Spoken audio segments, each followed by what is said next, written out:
Estamos em 1898 e você está participando de escavações em Saqqara. Esse lugar não muito distante do Cairo está repleto de tumbas e pirâmides antigas. Você está no clima de Indiana Jones e espera encontrar algo realmente fenomenal e ficar famoso. Ouro, manuscritos, mapas do tesouro, múmias de faraós famosos. Espere, um pássaro de madeira?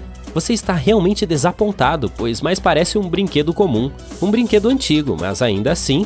Mal sabia você que, anos depois, alguém diria que seu pássaro era, na verdade, um antigo monoplano.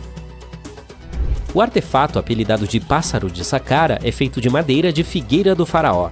O pássaro tem uma envergadura de apenas 18 centímetros e pesa cerca de 40 gramas. Um souvenir original perfeito do Egito, eu diria.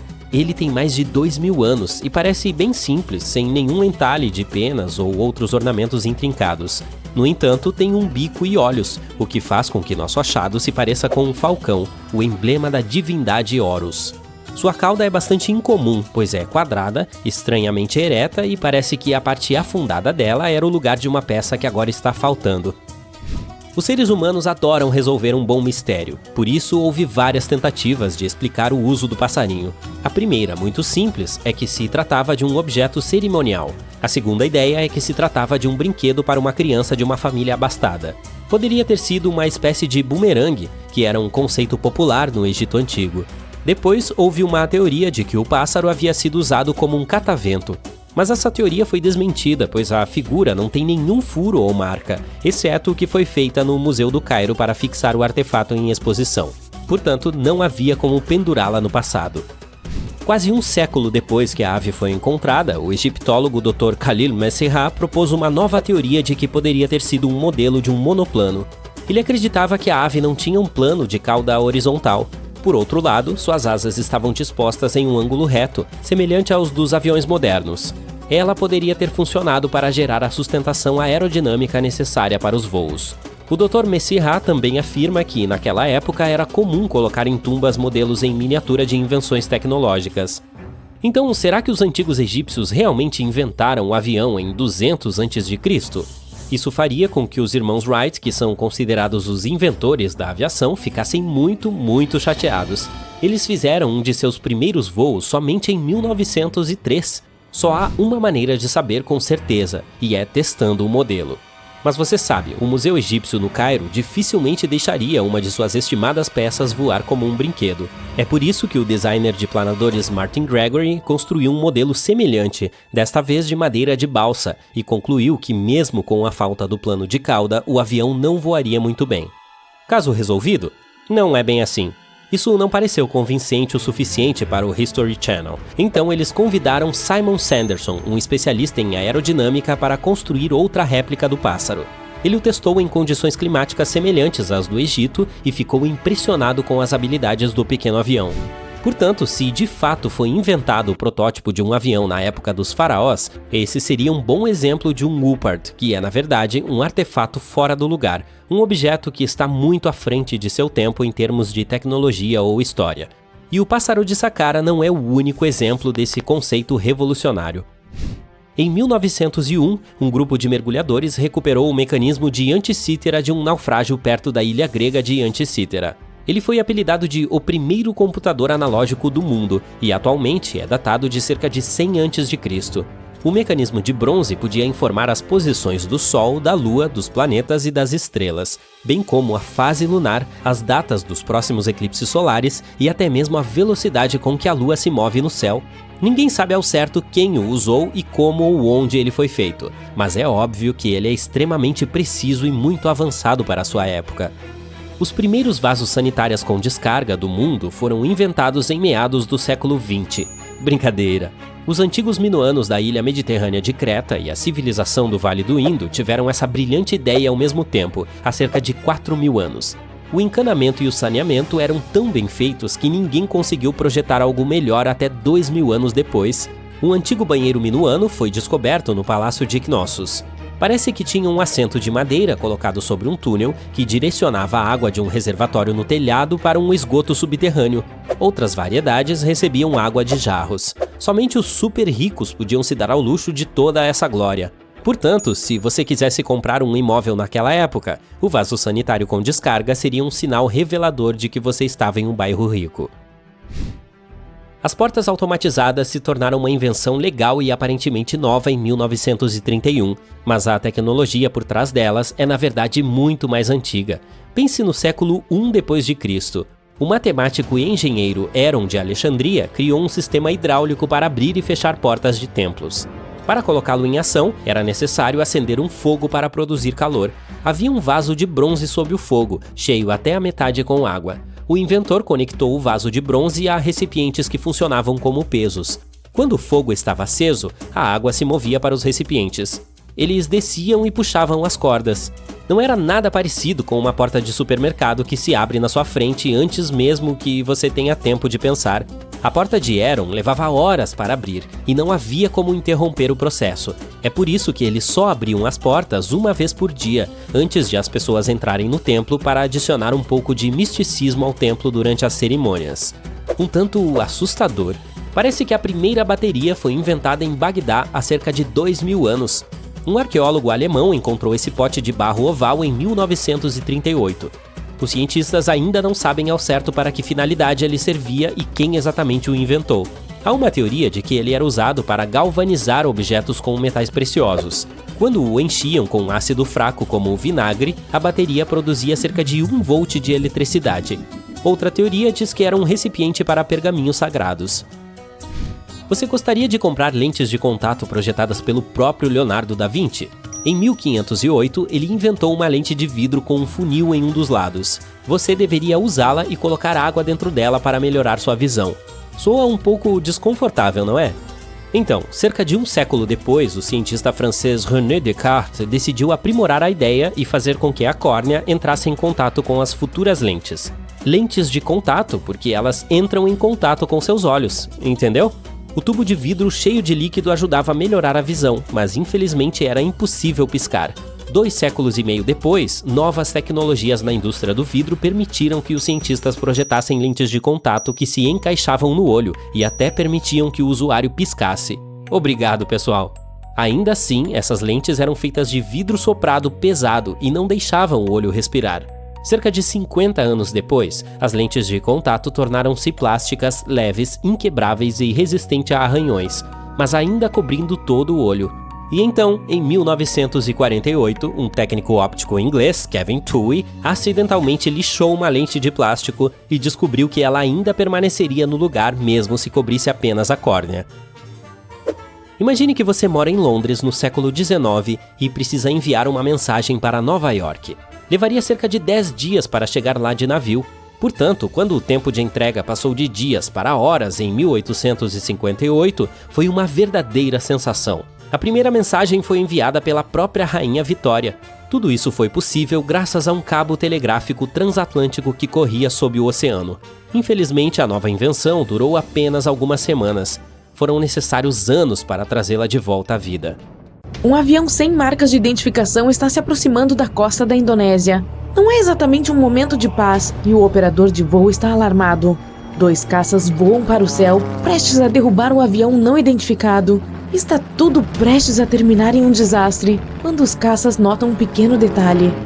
1º de dezembro de 1941. O capitão de um Boeing 314, Robert Ford, e sua equipe estão se preparando para um dos voos mais longos em um dos maiores aviões do mundo. O Boeing 314 Clipper California é um hidroavião de alta capacidade. Não tem trem de pouso, então só pode pousar na água. Seu comprimento é de 32 metros e sua envergadura é de 46 metros. Isso é mais do que um prédio de 6 andares. E a bordo deste avião há um restaurante, áreas de descanso e até um quarto com uma cama. Apesar do seu tamanho, o Clipper California pode ficar no ar por mais de 18 horas. O capitão Ford não suspeita do que vai encontrar no caminho. Ele entra no avião. O voo deles é de São Francisco para Auckland, na Nova Zelândia. A primeira parada é em Los Angeles. Tudo correu bem. A próxima parada é Pearl Harbor. O voo segue dentro dos conformes. 7 de dezembro de 1941. Já se passaram 3 dias desde que o avião deixou Pearl Harbor. O trecho final da viagem ainda precisa ser feito, o voo para Nova Zelândia. Nesse momento, o capitão Ford recebe uma ordem para levar o avião à base aliada mais próxima. O caminho de volta está fechado, então a aeronave continua voando para Auckland. O Clipper pousa com segurança no aeroporto de Auckland e recebe um pedido que parece impossível. Robert Ford e sua equipe devem pintar por cima de todas as marcas de registro e identificação do avião e devolvê-lo em LaGuardia, Nova York. Ou seja, voar ao redor do mundo. Essa é uma rota desconhecida com um comprimento de 37 mil quilômetros. Em toda a história da aviação naquela época, ninguém havia voado tal distância. A equipe não tinha mapas ou dispositivos de navegação modernos. Eles não conheciam as terras sobre as quais voariam. Não sabiam quem poderiam encontrar no caminho e em quais aeroportos pousariam. Eles mesmos deveriam fazer a manutenção do avião, extrair combustível e traçar a rota. Ao mesmo tempo, eles quase não tinham dinheiro. Imediatamente após receber o pedido, a equipe foi para a biblioteca de Auckland. Eles estudaram todos os atlas e mapas para criar um plano de voo detalhado. Primeiro, precisariam chegar à Austrália, depois voar para a África ao longo da costa da Ásia, e então eles deveriam ir para os Estados Unidos. A tripulação pintou por cima de todas as identificações do avião e se preparou para a decolagem. Felizmente, antes de decolarem, um banqueiro descobriu sobre a situação deles e lhes deu $500. O avião decolou. A equipe não percebeu que se esqueceu de pintar sobre a bandeira dos Estados Unidos. Em alguns dias, isso salvaria suas vidas. Antes da Austrália, eles voam para Nova Caledônia para evacuar um grupo de pessoas de lá e entregá-las à Austrália. A operação é bem sucedida. Na Austrália, a equipe precisa reabastecer o avião. Eles não encontram transporte especial para os serviços de que o Clipper precisa naquele aeroporto, então a própria tripulação transporta 800 latas de gasolina. E aqui está um detalhe importante: o Boeing 314 não usa combustível convencional. Precisa ser preenchido com gasolina de aviação especial de alta octanagem. De manhã cedo, o Clipper decola e vai para a Indonésia. O voo está indo bem, eles estão se aproximando do aeroporto. Enquanto isso, o capitão da base onde o Clipper deveria pousar percebe um avião não identificado. Ele não sabe quem está voando e de onde. Ninguém o avisou sobre isso. Pode ser um avião inimigo. 2 caças decolam. Eles estão se aproximando do Clipper e não vê nenhuma marca de identificação no avião. Os pilotos estão prestes a atacar, mas naquele momento notam a bandeira norte-americana. Se Robert Ford não tivesse se esquecido dela, tudo teria terminado mal para ele e sua tripulação. Os caças permitem o pouso. O Clipper pousa na água. Um barco flutua em direção a ele para encontrar a tripulação do avião, mas para. Acontece que o avião pousou em um lugar cheio de minas marítimas, então o barco não se atreve a navegar até lá. O Clipper se aproxima do porto e milagrosamente evita o contato com as minas. Robert Ford e a tripulação do avião são bem atendidos. Eles vão descansar um pouco antes de recomeçar a viagem. Mas então surge um grande problema. O avião está ficando sem combustível e na base naval há apenas combustível de automóveis comum. Ninguém sabe se o motor do avião funciona com isso. Pode queimar ou parar de funcionar completamente, mas não há escolha. Eles enchem os tanques com combustível comum. O capitão decide decolar usando o resto de combustível de aviação e durante o voo eles mudam para tanques com gasolina comum. Quando isso acontece, o motor do avião começa a fazer barulhos e chacoalhar, mas depois de um tempo se acalma. O voo continua. Por 19 horas, eles voam com o combustível perigoso. A próxima parada deles é no Sri Lanka. O céu está coberto de nuvens. O piloto não vê a costa e o aeroporto, então decide descer o avião para um nível abaixo das nuvens. Eles voam a uma altitude de 90 metros acima da superfície do mar e notam uma enorme baleia à frente.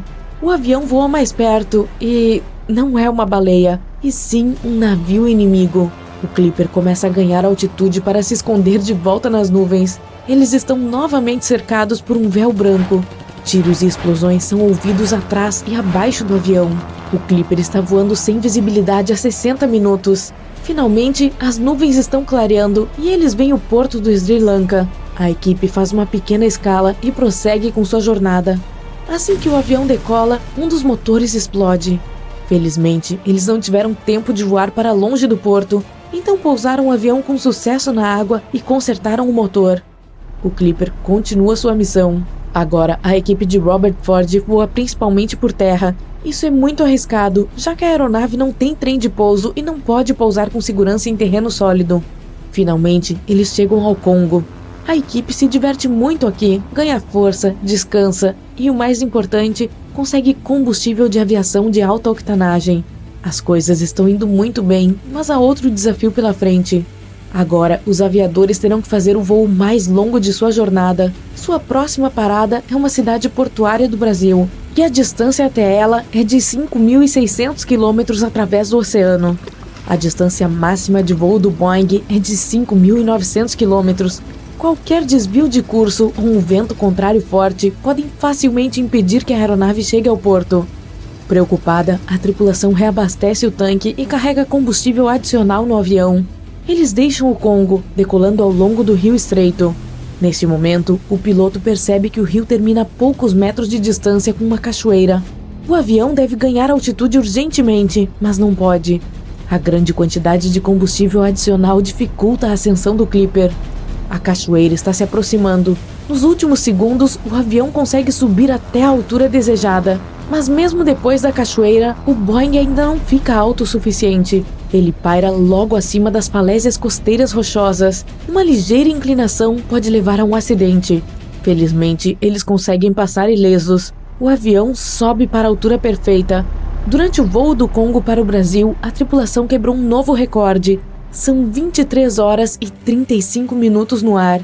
A tripulação cansada faz o pouso tão esperado na cidade de Natal. No entanto, o descanso não dura muito. 2 horas depois, eles voltam para o ar e vão para a próxima parada, uma base aérea no Panamá. 6 de janeiro de 1942, 5 horas e 54 minutos. O já lendário Boeing 314 está se aproximando de LaGuardia, Nova York. A equipe estava ansiosa para terminar sua jornada. Eles entram em contato com o despacho e ele diz que só podem pousar o avião depois das 7 da manhã, já que o terminal aéreo começa a funcionar nesse horário. Por 1 hora, Robert Ford e sua tripulação ficam circulando no ar. Provavelmente foi a hora mais longa de suas vidas. Finalmente, a missão está completa. O Boeing 314 se torna o primeiro avião de passageiros a fazer uma viagem quase ao redor do mundo. Esse longo voo durou mais de um mês. Esse avião passou 209 horas ou 8 dias no ar. Durante esse período, cobriu mais de 48.270 quilômetros e fez 18 pousos.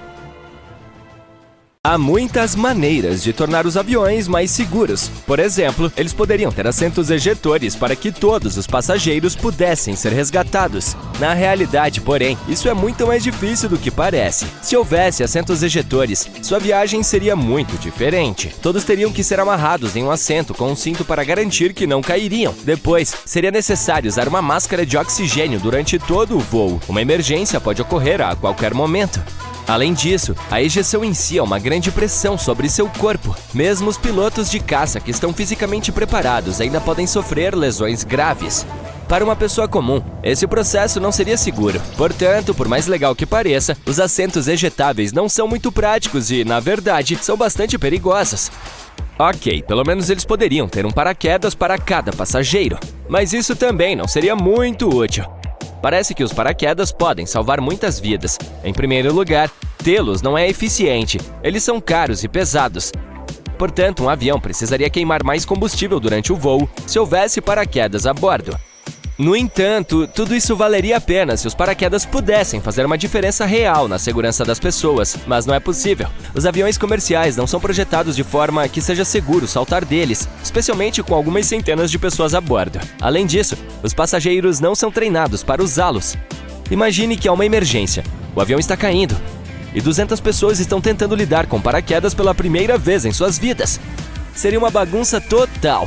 Por fim, não é seguro pular das grandes altitudes em que os aviões voam. Portanto, máscaras de oxigênio, coletes salva-vidas e botes são os melhores equipamentos para salvar vidas, e todos os aviões os têm. Você conhece aqueles motores enormes que os aviões têm sob as asas? Sim, olhe para eles. Não parecem nada seguros. Os pássaros podem ser sugados para ali dentro, e isso realmente acontece. Eles poderiam pelo menos colocar uma grade na frente das turbinas para evitar que os pássaros entrem nelas. Acontece que esses motores puxam enormes quantidades de ar para dentro de si, o que é fundamental para que funcionem adequadamente. Quanto mais ar é engolido, mais ar é comprimido, misturado com combustível e queimado. E então, mais ar é empurrado para fora do outro lado, mantendo o avião em movimento. Uma cobertura na parte dianteira seria uma barreira, reduzindo significativamente o influxo de ar, que é crucial para o funcionamento adequado dos motores, e isso colocaria os passageiros em perigo. Mas não fique muito chateado. Os pássaros voam muito mais baixo do que os aviões, portanto, eles só correm perigo por alguns minutos no início do voo, enquanto o avião está subindo de altitude e, no final, quando o avião está pousando. Portanto, pouquíssimos deles chegam a ser puxados e, se isso acontecer, nunca será uma ameaça à segurança dos motores ou dos passageiros. Os aviões também não mudam as marchas como os carros, portanto, tecnicamente, não podem andar para trás. O motivo disso é que os aviões não precisam andar para trás. Eles podem simplesmente dar meia volta e seguir na direção oposta, mas de frente. O único momento em que eles precisam andar para trás é quando precisam chegar ao portão de embarque. E para esses momentos há ajuda. Tratores de recuo. Esses são pequenos veículos que podem se conectar a aviões e movê-los na direção necessária. Fique atento a eles na próxima vez que voar. Mas tecnicamente falando, os aviões podem retroceder se os motores começarem a empurrar o ar para frente em vez de para trás. Mas isso é muito perigoso para todos os envolvidos. Um dos poucos casos em que eles fazem isso é durante o pouso, para ajudar a desacelerar o avião. Há câmeras na parte externa que permitem que os pilotos naveguem melhor pelas pistas de taxiamento. Elas são especialmente úteis durante manobras complicadas. Mas você sabia que também existem câmeras nas cabines dos aviões? Pode ficar tranquilo, não há câmeras nos banheiros. Mas sim, elas estão lá na cabine. E apenas por motivos de segurança. Os comissários de bordo monitoram para ver o que não é visível de seus próprios assentos. É claro que os comissários de bordo podem verificar tudo apenas andando pela cabine. E é exatamente isso que eles fazem na maioria das vezes. Portanto, as câmeras são usadas principalmente durante a decolagem e a aterrissagem, quando todos, inclusive os comissários de bordo, devem se sentar, pois essas são as etapas mais perigosas de um voo. Observe que é exatamente durante esses estágios que as regras são particularmente rígidas. Todos os dispositivos eletrônicos devem ser desligados ou colocados no modo avião, e os dispositivos eletrônicos grandes devem ser guardados. As cortinas das janelas devem ser levantadas e as mesas dobradas. Os assentos devem ser colocados na posição vertical. É necessário colocar o cinto de segurança e assim por diante. Tudo isso é feito para a segurança e para garantir a evacuação rápida em caso de emergência. Então vamos discutir essas regras. O modo avião nos dispositivos eletrônicos é importante para garantir que os sinais transmitidos pelos dispositivos não interfiram nos sistemas eletrônicos do avião. Se interferirem, eles bloquearão a frequência de rádio de que os pilotos precisam para receber suas instruções. Você se lembra daquele som de clique que um alto-falante faz logo antes de o seu celular receber uma chamada se os dois aparelhos estiverem próximos? Esse é o som que os pilotos podem ouvir ao se comunicarem com o controle de tráfego aéreo. Guardar dispositivos grandes, como laptops, é importante porque eles podem se transformar em obstáculos se você precisar sair rapidamente do avião em caso de emergência. Todos os caminhos devem estar o mais desobstruídos possível. É por isso que tudo deve ser guardado, os assentos endireitados e as mesas dobradas. Não deve haver nada bloqueando o caminho de ninguém. E por fim, as persianas das janelas. As luzes do avião também são desligadas. Essas duas coisas são feitas para que seus olhos se acostumem com a luz natural do lado de fora da aeronave. Imagine, é noite, acontece alguma emergência e as luzes que foram deixadas acesas se apagam de repente. As pessoas precisam sair o mais rápido possível, mas seus olhos ainda não se acostumaram com o escuro e não conseguem ver nada. Isso atrasará todo mundo. Se as luzes internas estiverem apagadas, as pessoas se acostumarão com a escuridão e poderão evacuar o avião mais rapidamente. O mesmo vale para as persianas das janelas. Se for dia e elas estiverem levantadas, as pessoas estarão acostumadas com a luz externa e poderão evacuar mais rapidamente. Outro motivo é que, quando as persianas são levantadas durante o pouso, as pessoas do lado de fora podem ver o que está acontecendo dentro do avião. Por exemplo, se há fogo ou fumaça e onde exatamente. Dessa forma, eles podem planejar melhor o processo de evacuação. Além disso, você deve ter notado triângulos pretos desenhados acima de algumas janelas do avião. Esses triângulos marcam os assentos de onde se tem a melhor visão das asas do avião. Isso é necessário para que a tripulação encontre o local o mais rápido possível se, em caso de emergência, precisar inspecionar os motores, os sleds ou os flaps. Esse pequeno triângulo economiza muito tempo para a tripulação do avião. Falamos muito sobre emergências, mas elas realmente não acontecem com frequência. É mais perigoso dirigir um carro do que voar de avião, e a maioria de nós entra no carro todos os dias. No entanto, o medo de voar ainda está muito presente e as pessoas podem se tornar supersticiosas. Em muitas culturas, o número 13 é considerado azarado. Portanto, as empresas de aviação que costumam voar para esses destinos simplesmente omitem a fileira 13.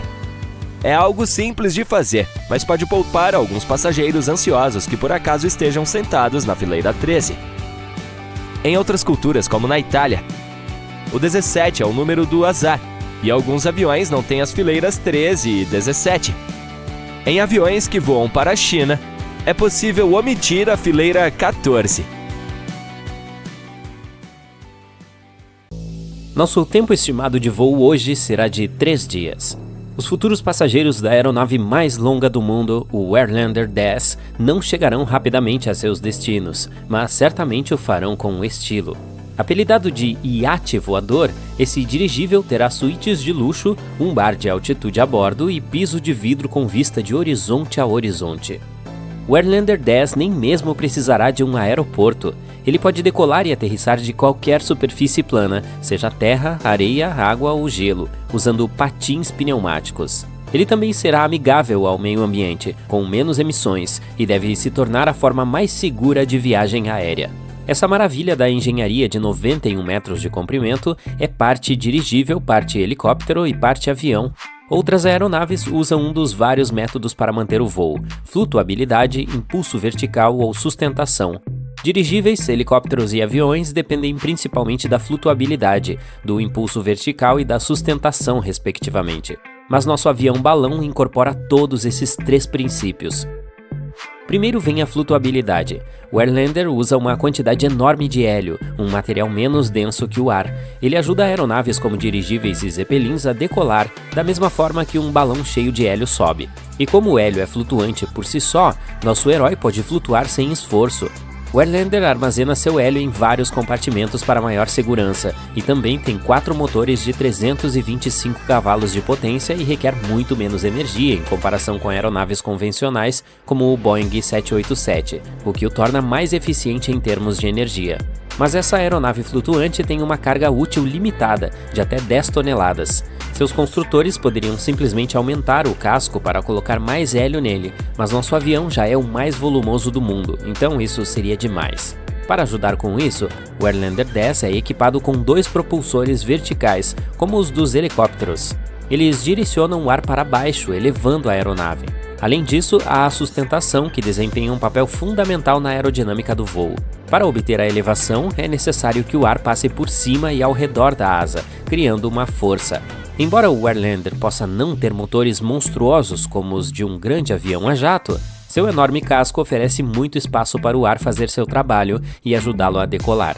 Essa aeronave híbrida exclusiva já realizou várias viagens de teste bem-sucedidas, portanto você pode considerá-la uma coisa real.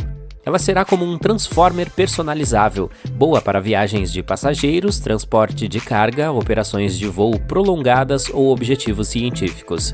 Algumas de suas configurações serão capazes de permanecer em voo por até 5 dias sem parar. Isso poderia ser realmente útil para missões de pesquisa. Além disso, os projetistas planejam construir um Airlander ainda maior, com capacidade para 50 toneladas de carga útil. Nos primórdios da aviação, não havia simulações computadorizadas para testar o projeto, por isso foram construídos alguns modelos de aviões bem malucos. O designer italiano Gianni Caproni queria criar uma aeronave para transportar 100 passageiros através do Atlântico com conforto e estilo. Sua criação, o K-60, tinha 9 asas dispostas em 3 conjuntos de 3. Tinha 8 motores, todos operados por mecânicos durante o voo. Havia janelas panorâmicas em ambos os lados da longa cabine para que os passageiros sentados em 2 fileiras largas pudessem apreciar a vista do mundo lá embaixo. Ele tinha um nariz arredondado, uma cabine de comando integral e um casco de hidroavião aerodinâmico. Quando o avião ficou pronto, o piloto estava fazendo testes no Lago Maggiore para equilibrar o hidroavião. Aí provavelmente havia um barco em seu caminho, ou o piloto foi rápido demais e o avião decolou quando não deveria. Ele se quebrou. Quando o Caproni chegou ao lago, o piloto já havia sido resgatado, mas tentar retirar os destroços só piorou as coisas. Assim, o avião nunca chegou a cruzar o Atlântico. Os engenheiros franceses foram ainda mais longe e projetaram um avião com um corpo inspirado em pássaros e o batizaram de canard, ou pato em francês. Ele tinha um motor a vapor para acionar uma única hélice de trator na parte dianteira de seu corpo roliço. O piloto e o trem de pouso eram presos por cabos e uma estrutura sob o corpo. Essa aeronave de aparência estranha tinha um nome oficial, Vought V-173, mas todos se lembravam dela como panqueca voadora, devido ao seu formato de pires. Esse projeto deveria possibilitar o pouso e a decolagem em áreas apertadas, onde os aviões comuns não cabiam. O protótipo foi um sucesso com baixas velocidades de decolagem e pouso, e o design em forma de disco ajudou a gerar sustentação.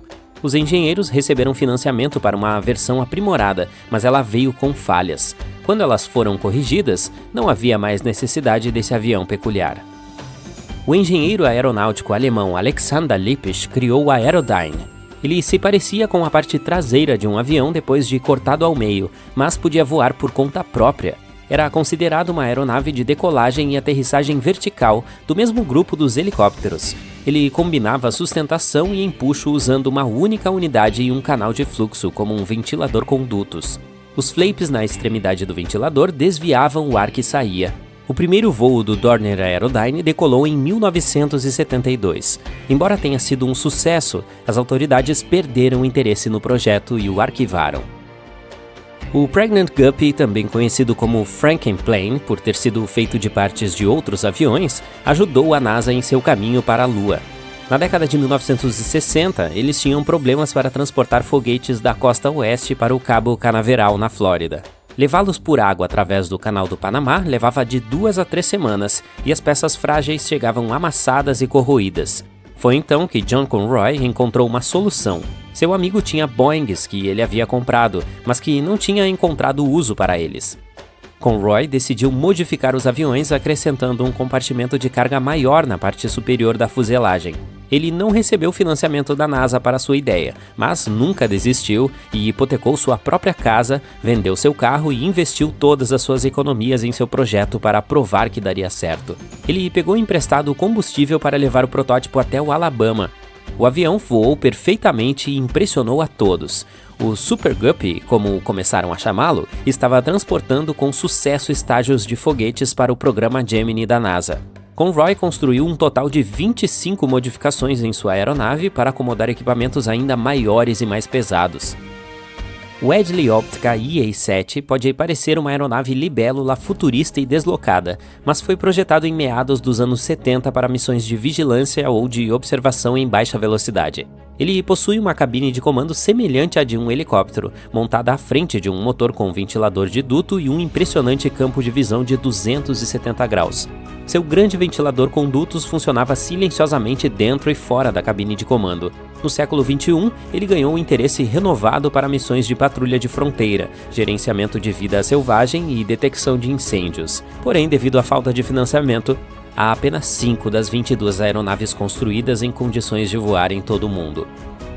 Você já viu um avião com 2 fuselagens de tamanhos diferentes? O Boomerang modelo 202 da Rutan se destaca como uma aeronave multimotor construída dessa forma para minimizar os riscos de falha do motor. Ao contrário dos aviões convencionais, mesmo que um de seus motores apresente defeito, o Boomerang permanece facilmente controlável graças ao seu design inovador, que gerencia com eficácia o empuxo assimétrico. Esse design torna o Boomerang mais rápido e mais eficiente. Esse avião nunca foi projetado para uso comercial, mas como um avião particular para até 5 pessoas. Só de olhar para ele dá para perceber que esse Short Skyvan foi construído para fins práticos, sem se preocupar muito com a estética. E foi assim que essa aeronave de uso geral recebeu apelidos como Caixa de Sapatos Voadora e O Galpão. Apesar de toda a zombaria, o Skyvan tem servido bem ao longo dos anos. Ele existe desde seu primeiro voo na década de 1960 e ainda hoje transporta cargas e passageiros. Ele pode acomodar 19 pessoas e tem uma porta traseira grande, semelhante a uma van, para carregar e descarregar cargas. É por isso que ele é perfeito para voos de curta distância, atividades como paraquedismo e muito mais. O avião estava no ar há apenas 25 segundos quando os pilotos notaram ruídos estranhos e vibrações bizarras. Eles tentaram corrigir a situação de várias maneiras diferentes, mas nada funcionou. As vibrações do motor continuaram, e pouco mais de 1 minuto após levantar voo, quando o avião atingiu 900 metros, ambos os motores falharam. Primeiro o direito, 2 segundos depois o esquerdo. Os pilotos decidiram retornar ao aeroporto de onde tinham acabado de sair. Ao mesmo tempo, tentaram reiniciar os motores. Nada parecia funcionar. A tripulação tomou a decisão de baixar drasticamente o avião e depois nivelá-lo. Talvez isso pudesse ajudá-los a ganhar alguma velocidade para aplanar. Mas eles logo perceberam que não chegariam ao aeroporto. O avião iria cair?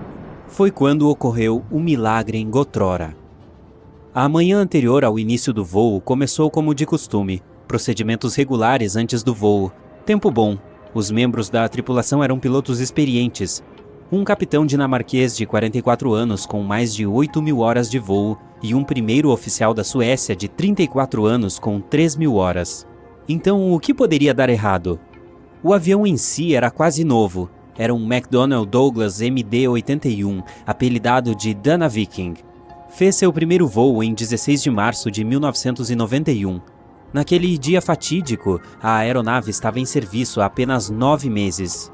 Eram 122 passageiros e 7 tripulantes a bordo. O voo 751 da Scandinavian Airlines era um voo corriqueiro de Estocolmo, na Suécia, para Varsóvia, na Polônia. No caminho, o avião deveria fazer uma parada em Copenhague, na Dinamarca. A aeronave decolou de Estocolmo de acordo com seu cronograma, às 8h47, hora local. Mas a essa altura, as pessoas lá dentro já estavam predestinadas. Tudo devido a uma terrível sequência de eventos antes da partida. Começou na noite anterior. O avião chegou ao aeroporto de Estocolmo depois de um voo de Zurique. Era 22 horas e 9 minutos. A aeronave passou a noite no portão do lado de fora. Estava frio. As temperaturas caíram para 1 grau Celsius. Quase a temperatura de congelamento.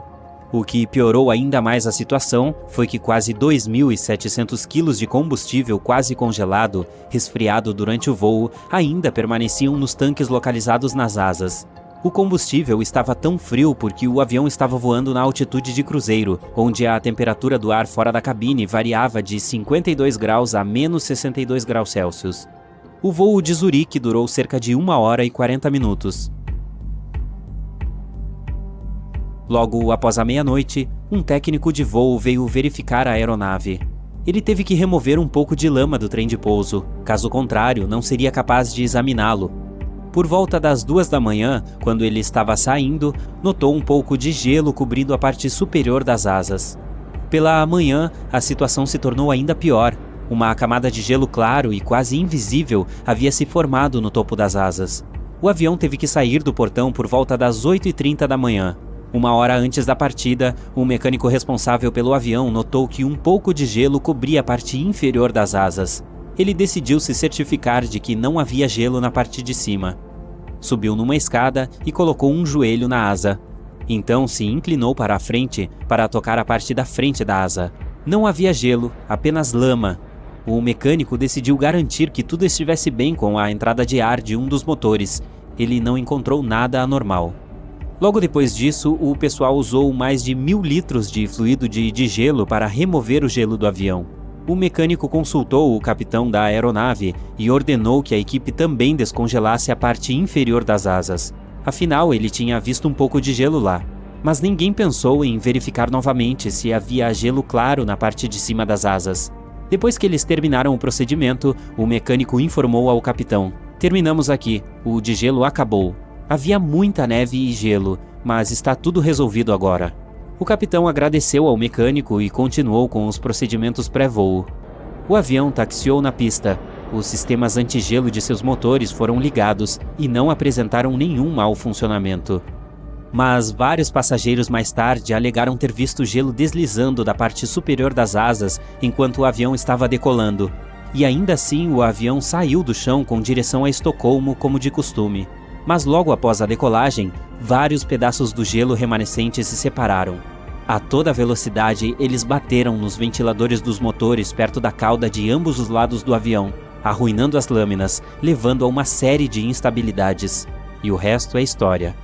Enquanto isso, em algum lugar da cabine, o capitão de voo da Scandinavian Airlines, Per Holmberg, que estava a bordo como passageiro, notou que algo estava errado. No início, ele informou a comissária de bordo sentada no banco traseiro que o motor direito estava acelerando. Ela tentou entrar em contato com a tripulação de voo, sem sucesso. Então, o capitão sem uniforme correu para o cockpit e perguntou se poderia ajudar os pilotos. O primeiro oficial lhe deu a lista de verificação de emergência e o capitão pediu que ele ligasse a unidade de energia auxiliar, uma pequena turbina a gás na cauda do avião. O conselho e a ajuda de Holmberg foram inestimáveis, mas seriam o suficiente para salvar o avião e as pessoas lá dentro? Quando o avião emergiu da cobertura de nuvens a uma altitude de 270 metros, os pilotos perceberam que não teriam tempo suficiente para voltar ao aeroporto. Um pouso de emergência imediato era inevitável. O capitão assistente passou a ordem para a tripulação de cabine e eles começaram a preparar os passageiros. Havia um grande campo ao norte do avião, mas o capitão percebeu que eles não tinham tempo suficiente para alcançá-lo. Então escolheu um campo muito menor em uma área florestal na direção do voo. Não era muito longe da vila de Gotrora, em Uppland, na Suécia. O avião estava a apenas 420 metros acima do solo quando o capitão assistente começou a estender as abas. Na altura de 55 metros, o capitão informou ao controle de Estocolmo: "Estamos caindo." 7 segundos depois, o avião atingiu várias árvores e perdeu um grande pedaço da asa direita. Naquele momento, o trem de pouso já havia sido aberto e a velocidade havia diminuído para 224 km por hora. Momentos depois, a cauda do avião atingiu o chão e quebrou. A aeronave continuou deslizando pelo campo, ainda em alta velocidade. O avião viajou 110 metros com seu trem de pouso principal deixando marcas no campo. Em determinado ponto, o avião perdeu o trem de pouso principal e o do nariz. Sua fuselagem se dividiu em 3 partes. Milagrosamente, não pegou fogo. Se você olhar para as fotos do acidente, o avião rasgado em pedaços com suas partes espalhadas pelo campo, é difícil acreditar que todas as 129 pessoas a bordo do avião sobreviveram. Parece um milagre, mas também foi graças à reação rápida dos comissários de bordo e às instruções corretas que deram aos passageiros. Eles não entraram em pânico e disseram às pessoas para adotar a posição fetal bem a tempo de evitar mortes. Ainda mais surpreendente, quase todos os passageiros, exceto 4 pessoas, saíram do avião por conta própria. Não é à toa que esse acidente foi apelidado de O Milagre. A aeronave, no entanto, não teve tanta sorte. O avião de 9 meses ficou tão danificado que foi aposentado logo depois. Todos elogiaram as ações da tripulação. O pouso foi incrivelmente habilidoso, especialmente em uma situação tão rápida e perigosa. O próprio capitão admitiu que poucos pilotos foram forçados a testar as habilidades que obtiveram durante o treinamento, pelo menos não até esse ponto. Ele disse que estava orgulhoso de sua tripulação e aliviado por todos terem sobrevivido.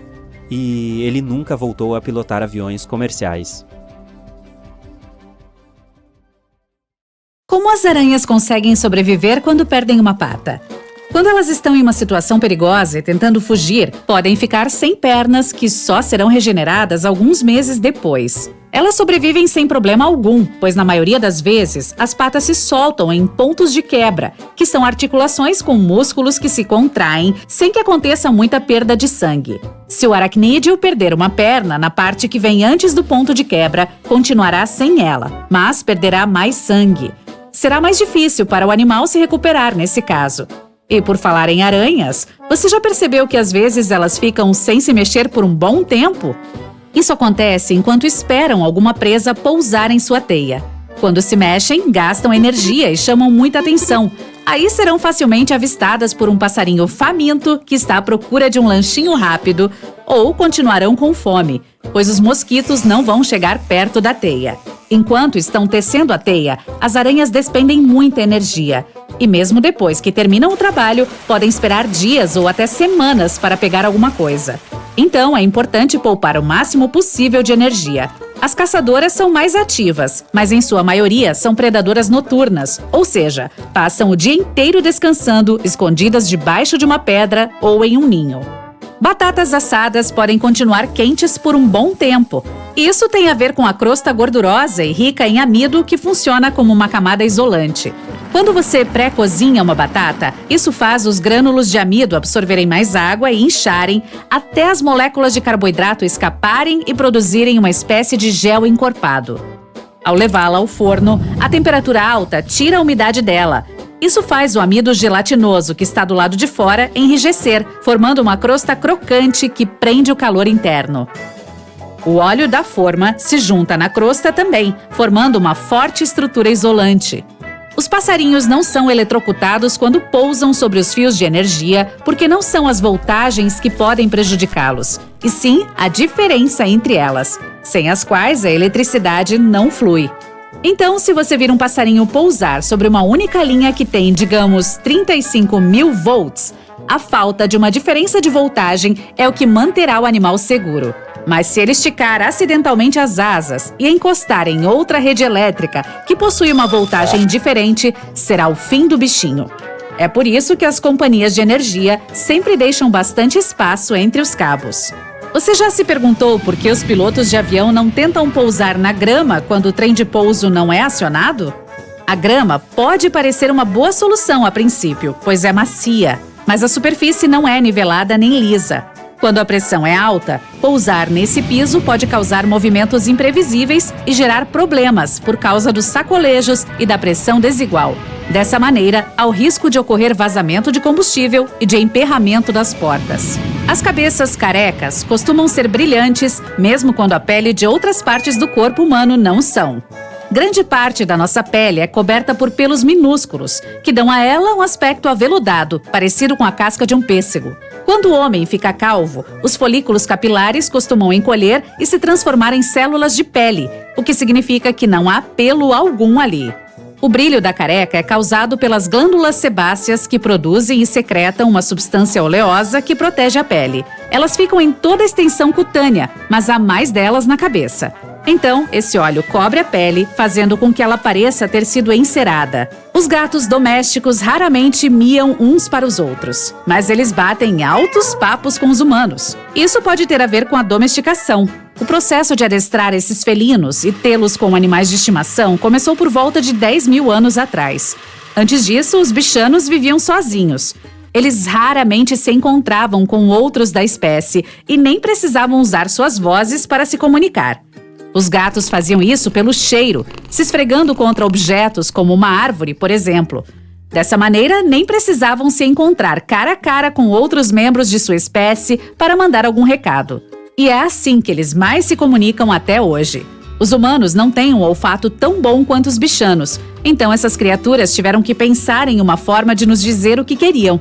E foi assim que os miados surgiram. Se estiver planejando passar o dia em um deserto, tipo o do Saara, no norte da África, é bom levar um bom protetor solar e muita água, claro. Mas não se esqueça de um saco de dormir se estiver pensando em passar a noite por lá também. Os desertos ficam gélidos à noite. No Saara, as temperaturas variam de 38 graus durante o dia a -4 à noite. Essa mudança drástica ocorre por causa de 2 fatores: a umidade e a areia. A areia não retém calor muito bem. Quando a luz e o calor do sol atingem o deserto, são absorvidos pelos grãos de areia da camada superior. Mas eles os liberam de volta no ar rapidinho. Então, durante o dia, a areia reflete a energia que vem do sol, aquecendo o ar e causando temperaturas extremamente altas. E durante a noite, a areia perde calor muito rápido também. Mas não há luz solar para reaquecer o deserto. Isso deixa a areia mais fria que antes, e as temperaturas despencam. Em desertos áridos, como o do Atacama, no Chile, e do Saara, na África, a umidade é extremamente baixa. Isso significa que a quantidade de vapor de água no ar é quase zero. Ao contrário da areia, a água é uma ótima retentora de calor. O vapor de água no ar prende o calor perto do chão. É como cobrir o chão com um lençol gigante. Isso impede que o ar quente se dissipe na atmosfera. Outra coisa, quando o ar tem um alto nível de umidade, exige mais energia para aquecer. Isso significa que leva mais tempo para essa mesma energia desaparecer e para os arredores ficarem mais frios. Como quase não há umidade nos desertos, essas regiões podem aquecer e resfriar muito rápido. Se você esquentar água no micro-ondas para fazer chá, ele terá um sabor menos gostoso do que se ela for aquecida em uma chaleira. Isso porque a temperatura do líquido é a chave de um chá saboroso. A água deve atingir o ponto de fervura antes de ser despejada sobre as folhas, sejam elas soltas ou presas em sachês. Isso é muito mais fácil usando uma chaleira, tanto a elétrica quanto a de fogão. Quando a chama está acesa ou a chaleira está ligada, a água do fundo é aquecida. E à medida que vai ficando mais quente, a do resto do recipiente atinge o ponto de fervura. O micro-ondas não aquece do fundo para cima. Ele cria ondas eletromagnéticas que saltam aleatoriamente no interior dele. Você já deve ter percebido isso quando esquentou alguma sobra de comida. Parte ficou congelada, enquanto outros pontos ficaram extremamente quentes. O mesmo acontecerá com a água, pois é difícil controlar a energia do micro-ondas. Um líquido super quente também não faz um bom chá. Quando a água excede os 100 graus, que é o ponto de ebulição dela, pode destruir os componentes que dão aquele gostinho específico para o chá. Você já viu que a maioria dos plugs que os norte-americanos usam possuem furos nos pinos? Eles surgiram no começo do século XX, quando Harvey Hubbell Jr. inventou diferentes tipos de plugs elétricos. Ele começou com o destacável, que foi o primeiro exemplar desse tipo. Alguns de seus designs tinham pinos com recortes, que se encaixavam em pequenas saliências localizadas dentro das tomadas. Esse sistema de encaixe entre as duas partes prendia o plug na tomada. Em determinado ponto, esses recortes deram lugar a furos, que funcionavam da mesma forma. Mas isso é apenas parte da história. A maioria das tomadas modernas não tem mais as tais saliências, que impediam que os plugs caíssem da parede por meio da fricção e da pressão. Hoje, alguns fabricantes inserem hastes nos furos dos pinos. É assim que eles ficam travados no lugar enquanto estão presos dentro de um plástico. Há quem diga que os furos são um jeito de economizar metal, reduzindo os custos de fabricação a longo prazo. Por que os gatos gostam de lamber as pessoas? Amo os bichanos, mas morro de nojo das lambidas. Bom, há algumas hipóteses. Primeiro, eles estão coletando informações bioquímicas da sua pele. Eles podem também estar demarcando o território. Ei, esse humano é meu! Ou pode ser que eles estão apenas dizendo que confiam em você. Ou pelo menos mostrando que não enxergam você como uma grande ameaça ou como um adversário. Como as bananas ficam cada vez mais doces à medida que amadurecem, as frutas não saem espalhando suas sementes aleatoriamente. Elas fazem isso quando os animais as comem.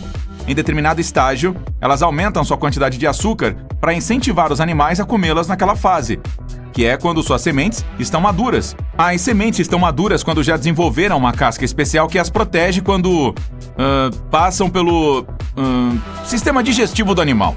Acho que já foi claro o suficiente, não? Por que nossas peles ficam enrugadas após ficarmos muito tempo dentro d'água? Depois de 5 a 10 minutos dentro da banheira, você perceberá que há pequenas rugas se formando em seus pés e mãos. Cientistas especulam que isso pode ser um truque do nosso corpo para ter mais aderência em ambientes escorregadios. As rugas fazem com que tenhamos mais firmeza ao pegar objetos submersos ou molhados. Outra coisa, elas canalizam a água para fora, assim como os sulcos dos pneus fazem com a chuva. Quando você come alguma coisa muito ácida, não sente esse sabor só na língua. Às vezes, seu rosto inteiro se contrai para que todos vejam que você não gostou do que acabou de comer.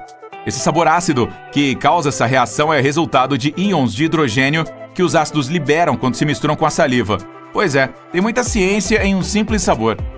Quando sua boca detecta esse sinal de um ácido, ela envia uma mensagem para você de um jeito bem dramático, para não ser ignorada. Isso é uma resposta evolucionária que fazia muito sentido na antiguidade, pois muitas das plantas que nossos ancestrais encontraram na natureza e depois quiseram consumir eram venenosas, principalmente as que tinham sabor ácido. Então, até hoje, seus receptores de paladar ficam em alerta e seu rosto se contorce de forma incontrolável quando você come algo assim. Tipo isso. Um avião de cor clara é mais pesado que um pintado com tinta escura.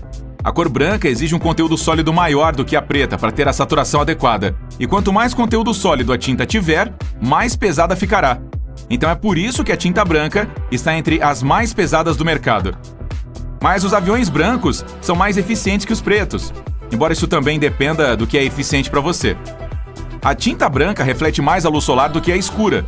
Cores diferentes absorvem diferentes comprimentos de onda de luz, e os objetos brancos aquecem mais lentamente se comparados aos mais escuros. Isso resulta em um interior mais fresco, então fica mais fácil manter uma temperatura agradável dentro da aeronave. Quem aí acha que o chá quente fica com um gosto estranho quando está em um copo de plástico? Levante a mão. Pois é, você não está sozinho. Parece até que o chá está dissolvendo alguma coisa do copo, mas não está. O sabor que você sente não está vindo só da boca. Nesse caso, todos os sentidos contribuem. É por isso que o mousse de morango tem um sabor mais adocicado quando está em um prato branco do que quando está em um preto. E você sente que os chips estão mais crocantes quando você escuta aquele crack ao mordê-los. Outra coisa, o chocolate quente fica mais gostoso quando você o toma em um copo alaranjado. Estamos meio que condicionados a tomar chá quente em xícaras de cerâmica. Então é por isso que ver a bebida em um copo plástico inconscientemente nos faz esperar que ela não terá um gosto tão bom. Os flamingos geralmente se apoiam em uma perna só, e há uma teoria que diz que isso os ajuda a conservar o calor corporal. Uma prova disso é que eles geralmente levantam uma das pernas mais quando estão na água do que quando estão na terra. Outros acreditam que eles fazem isso para poupar energia, não calor. Essas aves se equilibram muito bem sobre uma perna só por longos períodos de tempo, porque elas conseguem travar os tendões e ligamentos de suas pernas em uma posição estável. Então seus músculos não terão que fazer esforço para manter a perna no lugar. Essa postura dos flamingos é tão elegante, né? Por que os barulhos repetitivos nos incomodam tanto? É simples. Eles estão sempre chamando nossa atenção, então não conseguimos focar outras coisas. Paramos de reagir a certos sons repetitivos rapidinho, como o tic-tac do relógio, mas outros são irritantes demais, como o de uma torneira pingando. O grande motivo do incômodo é a falta de controle. Quando você sabe que pode parar o barulho quando quiser, deixará de se incomodar tanto. Porque todos os planetas fazem círculos ao redor do Sol e na mesma direção. Você entenderia melhor se voltássemos 4,6 bilhões de anos no tempo, pois veria que o espaço não estava vazio nessa época, embora nosso sistema solar ainda não estivesse formado. Havia uma nuvem de poeira e gás em um lugar onde nosso Sol e os planetas estão hoje. Essa nuvem era como uma nebulosa solar e moldou nosso sistema solar. De modo geral, uma nebulosa é uma nuvem gigante de gás e poeira que ocupa o espaço entre as estrelas e ajuda a formar novas, junto com os planetas que as orbitam. Quando essa nebulosa entrou em colapso, seu centro se tornou nosso Sol, enquanto o resto da matéria se juntou e criou os planetas que conhecemos hoje, junto com suas luas e o resto dos corpos rochosos, como asteroides. A matéria ficava girando rapidamente, e o processo parecia um pouco como uma massa de pizza sendo achatada para formar um disco cada vez maior. Como a nuvem estava se movendo em certa direção, todos os planetas mantiveram o mesmo plano orbital. Uma coisa massiva precisa acontecer para alterar a órbita de um planeta e forçá-lo a seguir uma direção oposta ao redor do Sol. Por que algumas pessoas têm uma voz tão boa para cantar? Existem 3 coisas que afetam a gama geral de sons que saem da sua boca: a força do seu diafragma, o tamanho de suas pregas vocais e o formato das câmaras dentro de seus seios nasais.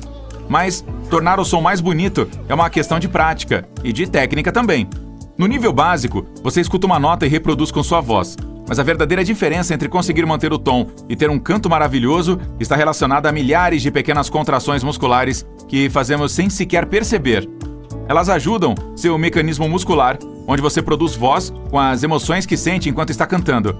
É como acontece com outros instrumentos musicais.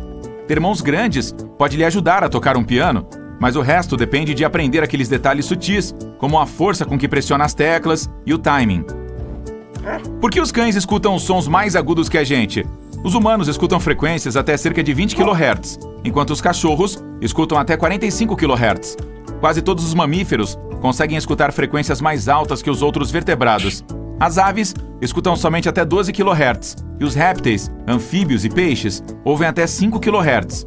Os mamíferos não precisam ouvir altas frequências para se comunicar uns com os outros, mas sim para localizar de onde determinado barulho está vindo. O jeito especial de escutar usado pelos mamíferos funciona assim: o cérebro compara as variações de frequência de um som enquanto ele entra em cada ouvido.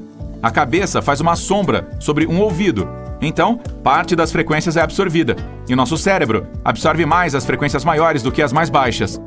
Quanto menor a cabeça, menos efeito ela exercerá sobre os sons de baixa frequência. É por isso que o animal precisa conseguir escutar frequências altas para ouvir um espectro mais amplo de sons. Um rato precisa ouvir até 90 kHz, e um elefante vive bem escutando apenas 10. Os cães têm cabeças menores que as nossas, então ficam na categoria do meio. Por que os oceanos são salgados? Quimicamente falando, o sal é cloreto de sódio, Mas o sal do mar não é composto por apenas isso, e sim por muitos outros íons, como cálcio e magnésio. Grande parte deles começa como rochas na Terra. Certas coisas, como ventos e chuvas, corroem essas rochas, desgastando-as com o tempo. Então, podemos dizer que grande parte do sal que está no oceano vem dessas rochas. Os minerais delas caem em córregos e rios, que desaguam no oceano. Cerca de 85% dos íons do oceano são sódio e cloreto, enquanto magnésio e sulfato correspondem a aproximadamente 10%. Parte do sal que vai parar no mar não fica por lá, ele é comido pelos animais. Mas por causa do constante escoamento de água com minerais da superfície, os níveis de salinidade se mantêm iguais. O oceano também obtém seu sal de mais uma fonte, os fluidos hidrotermais. O magma que vem lá de baixo da crosta terrestre aquece aberturas profundas no fundo do mar. Quando elas se aquecem, causam reações químicas entre a água do mar e todos os minerais das rochas que ficam ao redor das aberturas. É por isso que todas as partes do oceano são salgadas, mas o nível de salinidade depende da região em que você está. O avião é ligado e logo ruge pela pista. Você olha pela janela e seu coração está acelerado. Que emoção sair de férias! Finalmente! Somente quando você está acima das nuvens a quase 11.000 metros é que você se levanta para se alongar. Você olha para o corredor e percebe que a porta do cockpit está aberta. Para o seu horror crescente, você percebe que está completamente vazio. O piloto está cochilando em algum lugar, foi fazer uma pausa para descanso, ou não há ninguém voando essa coisa. Você pergunta à comissária de bordo, que lhe diz a verdade. O avião é totalmente automático e não há nada que se possa fazer. Aviões pilotados de maneira automática por completo não são mais coisas de ficção científica, eles já existem. Muitas empresas dizem que voos de passageiros sem piloto são simplesmente um caso de quando e não de se. A questão está em convencer o público em geral de que eles são seguros. Alguns não percebem que, uma vez que o sinal do cinto de segurança tenha sido desligado, seu típico jato de passageiros provavelmente já está voando sozinho. O piloto automático pode até subir, descer e dobrar conforme as instruções. Já somos levados por um sistema automatizado, nós simplesmente não percebemos até que ponto. Um avião comercial já pode pousar sozinho, embora seja complicado de configurar. Atualmente, 2 pilotos bem treinados ainda precisam estar no cockpit, por enquanto. Muitas empresas, como a Merlin Air, têm testado pequenos aviões bimotores no deserto de Mojave para voar automaticamente. A Airbus realizou sua primeira decolagem totalmente automatizada em dezembro de 2019, embora houvesse 2 pilotos no cockpit apenas por precaução. Algumas empresas estão desenvolvendo hardware e software para adaptar aviões mais antigos.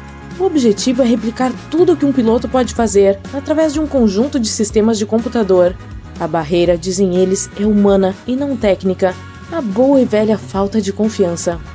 O termo técnico para medo de voar é chamado de aviofobia. Afeta milhões de pessoas, até 40% de todas as pessoas que viajam de avião. Elas ainda voam, mas simplesmente não se sentem muito bem com isso. Entre 2,5% e 5% da população é tão ansiosa que não aceita voar. E, no entanto, as estatísticas revelam continuamente que voar é um dos meios de viagem mais seguros, com quase 95% das mortes por transporte nos Estados Unidos ocorrendo nas estradas. Se você voasse 800 km todos os dias durante um ano, o risco de fatalidade ainda seria de apenas 1 em 85 mil. Ou, para simplificar, para o estadunidense médio, o risco de um acidente grave é de apenas 1 em 11 milhões. Há chances muito maiores de ser atingido por um raio. As empresas podem ajudar, oferecendo exercícios de respiração e outras estratégias para fazer com que seus clientes se sintam mais confortáveis. É surpreendente que as companhias aéreas ainda não tenham implementado uma variedade de programas para fazer com que os passageiros se sintam mais relaxados. Afinal, muitos desses acidentes aéreos são causados por erro humano. A automatização pode ser uma opção mais segura. Então, existe o outro argumento de que são necessários humanos para criar os sistemas automatizados. Não há dúvida de que aeronaves totalmente autônomas em breve estarão funcionando normalmente. À medida que a população cresce e nossas vidas se expandem, haverá mais necessidade de viagens mais rápidas e eficientes. Muitas pessoas dependerão de táxis voadores para contornar ambientes agitados. Eles já existem. Podem cobrir distâncias curtas e, potencialmente, viagens longas. Eles podem percorrer a mesma distância que um carro em um quarto do tempo. São muito parecidos com helicópteros, na medida em que são capazes de decolagem e pouso verticais, conhecidos como VTOL, tornando-os capazes de pousar e decolar de praticamente qualquer lugar. Eles também serão construídos com mecanismos mais silenciosos para manter a poluição sonora baixa, melhor do que um trem chacoalhando pela janela do seu quarto. Também usam sistemas de propulsão elétrica que manterão as emissões baixas. Nunca mais teremos engarrafamentos sem fim e excesso de fumaça. A diferença com os táxis aéreos é que não tem piloto, e o destino é programado desde o início. O desafio para os projetistas é como operar em ambientes com inúmeras estruturas, como edifícios e pontes, e como navegar com obstáculos em movimento também, como outras aeronaves e até bandos de pássaros. Enfrentar uma variedade de condições climáticas também pode criar possibilidades complicadas e até perigosas. Super tempestades, tempestades de poeira, neve, rajadas de vento e até tornados podem representar problemas reais. Não é como se você pudesse instruir seu taxista a fazer um caminho diferente. Ou seremos capazes de fazer exatamente isso? Talvez pudéssemos dizer verbalmente para o sistema fazer um desvio do caminho programado? Essa é a mesma situação para os aviões, particularmente em termos de clima e turbulência do ar. Ainda há muito mais trabalho a se fazer. Os táxis aéreos só podem acomodar um número limitado de pessoas, embora se projete que voos de curto alcance possam transportar até 14 pessoas. Há tanta confiança nesses veículos que uma startup, a Skyports em Melbourne, Austrália, quer começar a operar uma base nacional de táxis aéreos em larga escala até 2025. Outras grandes corporações também estão na corrida do táxi aéreo, como a Boeing, a Airbus e a Toyota. Com aviões maiores já capazes de voar sem piloto, você pode estar se perguntando por que isso já não está acontecendo? As pessoas certamente se acostumarão com a ideia. Existem alguns obstáculos. Ainda há regulamentos a serem elaborados. Empresários estão dizendo que os reguladores estão acompanhando e que os táxis aéreos autônomos podem ser uma indústria multimilionária em apenas 2 décadas. Nem todos os especialistas concordam que a tecnologia é confiável. Alguns pilotos também afirmaram que os automáticos podem ter eventuais problemas de funcionamento e que alguém deve estar lá para assumir o comando quando algo assim acontecer. Eles também apontam para eventos climáticos que não podem ser previstos e exigem a velocidade da intervenção humana. Você também pode argumentar que os pilotos vão dizer coisas assim porque não querem perder seus empregos, e quem pode culpá-los? No entanto, eles não estão errados. O Boeing 737 MAX, por exemplo, teve as suas operações suspensas em 2019, após 2 acidentes bem conhecidos, um na Indonésia e outro na Etiópia. A razão, em sua forma mais simples, foi devido a falhas no programa de estabilização de voo. Incidentes como esse só reforçam o medo. Embora os pilotos digam, com razão, que tiveram que intervir quando os sistemas de computador não funcionaram corretamente, por outro lado, houve falhas documentadas porque os pilotos não confiaram em seus sistemas e ignoraram os avisos. Há também um fator muito importante a ser levado em conta. Pesquisas sugeriram que, sem pilotos, as companhias aéreas podem economizar 35 bilhões de dólares por ano. Isso é muita motivação. Independentemente disso, a indústria está mudando e há um aumento no desenvolvimento a cada ano. Sensores sofisticados, câmeras melhoradas, sistemas de autoaferição. Apesar desses avanços, no entanto, perguntas básicas ainda não foram totalmente respondidas. O que o piloto automático faria se houvesse uma emergência? Poderia definir automaticamente um local para pousar com segurança? Poderia fazer um pedido de socorro? E como ele se comunicaria com o controle de tráfego aéreo? Essa incerteza é o que deixa as pessoas com medo. Precisamos olhar para os drones para ver o que já é possível. Seja operado através de um smartphone ou pelo controle remoto do drone, eles estão se tornando mais comuns e realizando uma série de tarefas. Desde filmar baleias até entregar encomendas e realizar serviços de inteligência de longo alcance. Eles mapeiam terrenos inacessíveis e usam sensores térmicos para operações de busca e resgate. Podem até deixar suprimentos em situações de desastre. Eles estão literalmente salvando vidas. Seu uso triplicou de 2019 para 2021 e espera-se que o faça novamente até o final de 2022. É uma tendência. Se fossem pessoas, seriam superestrelas.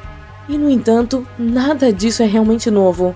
Há mais de um século, os britânicos desenvolveram veículos aéreos não tripulados, ou VANT. Eles conseguiram pilotar um monoplano controlado por rádio em 21 de março de 1917. Outros protótipos foram desenvolvidos ao longo das décadas, e na década de 1940, milhares de drones sem piloto, ou aviões a rádio OK-2 como eram conhecidos, foram construídos. Muitas variações têm sido usadas desde então. Os entusiastas do modelo usam aviões de brinquedo controlados por rádio há décadas. Os drones continuam a crescer em popularidade devido ao seu alto nível de conveniência e eficácia. Por essas e outras razões, os avanços tecnológicos continuam a uma velocidade vertiginosa. E, no entanto, todo o seu potencial não foi alcançado, nem de perto. Se os drones podem ser usados para coisas tão extraordinárias, imagine o que aviões sem piloto poderiam fazer. Literalmente, o céu é o limite.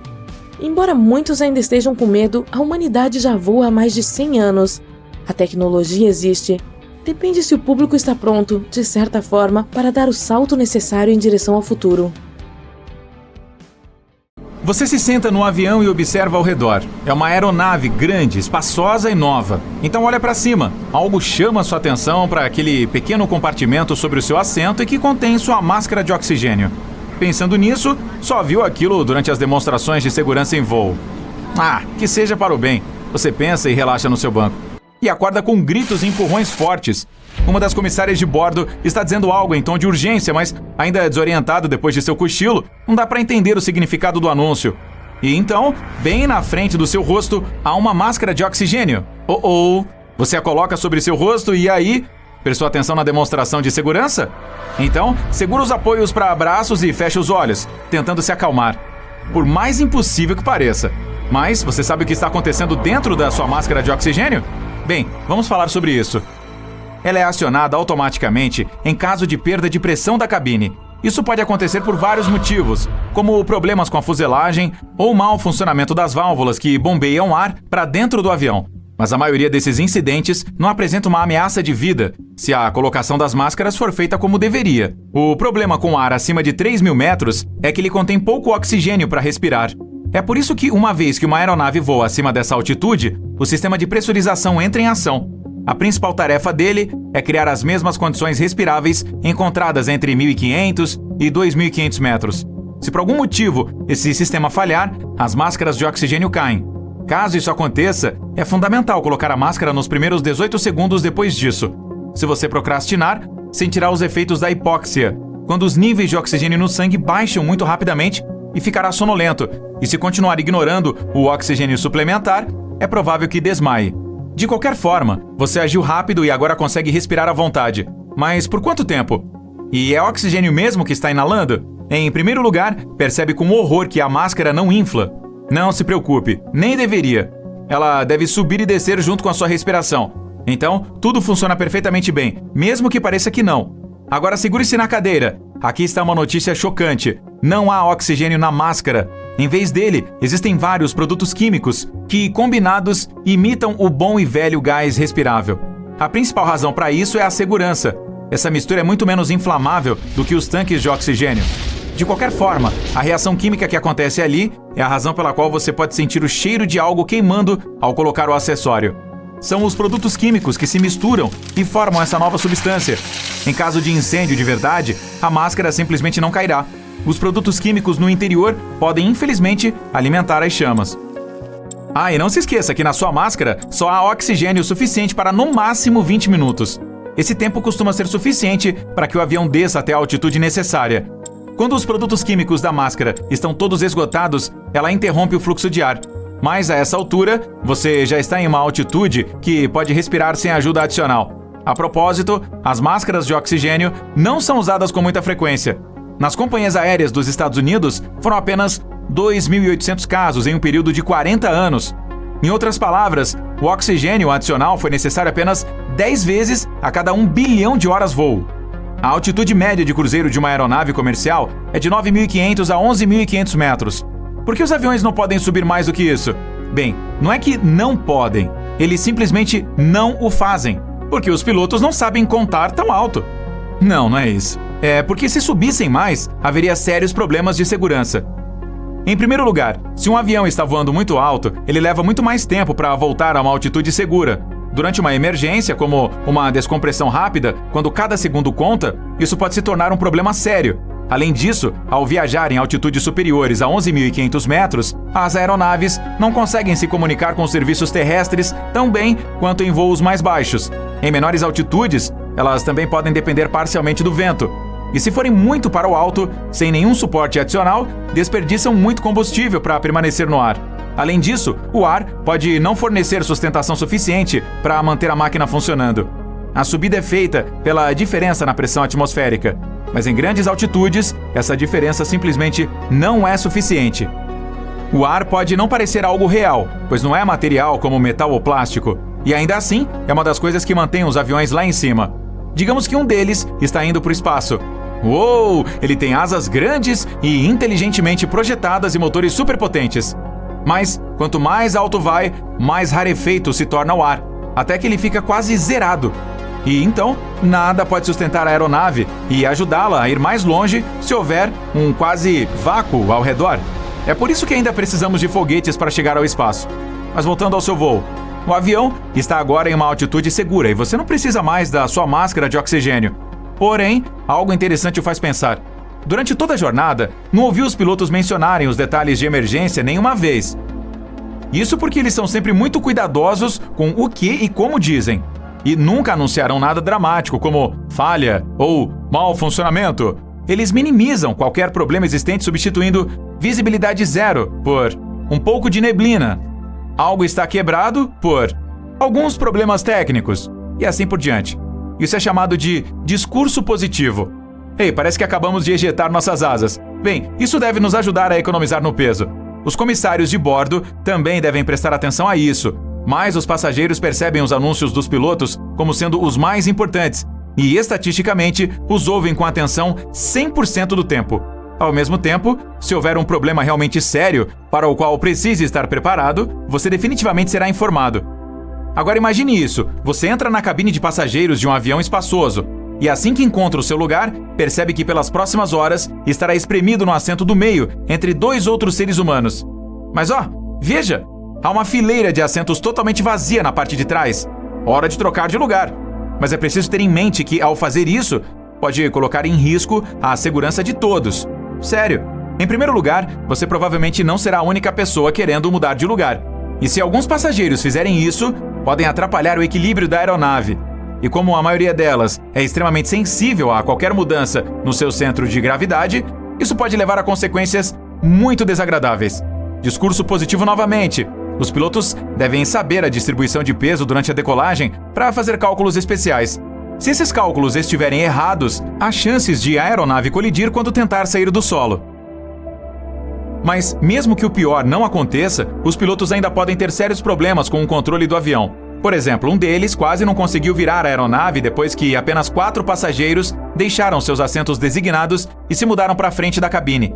A situação ficou crítica, pois a pista era extraordinariamente curta, e se algo tivesse dado errado, o avião não teria conseguido parar.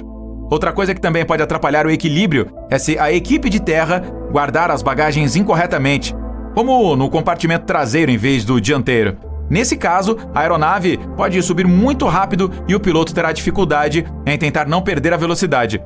Isso não significa que você não pode mudar de lugar, mas antes de tomar essa atitude, peça a autorização de um membro da tripulação.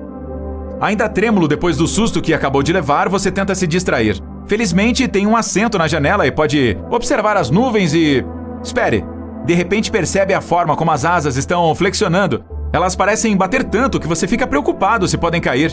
Sem problemas, elas devem flexionar, são projetadas dessa maneira. Se fossem rígidas, não desprenderiam assim que fossem atingidas pela mais leve turbulência.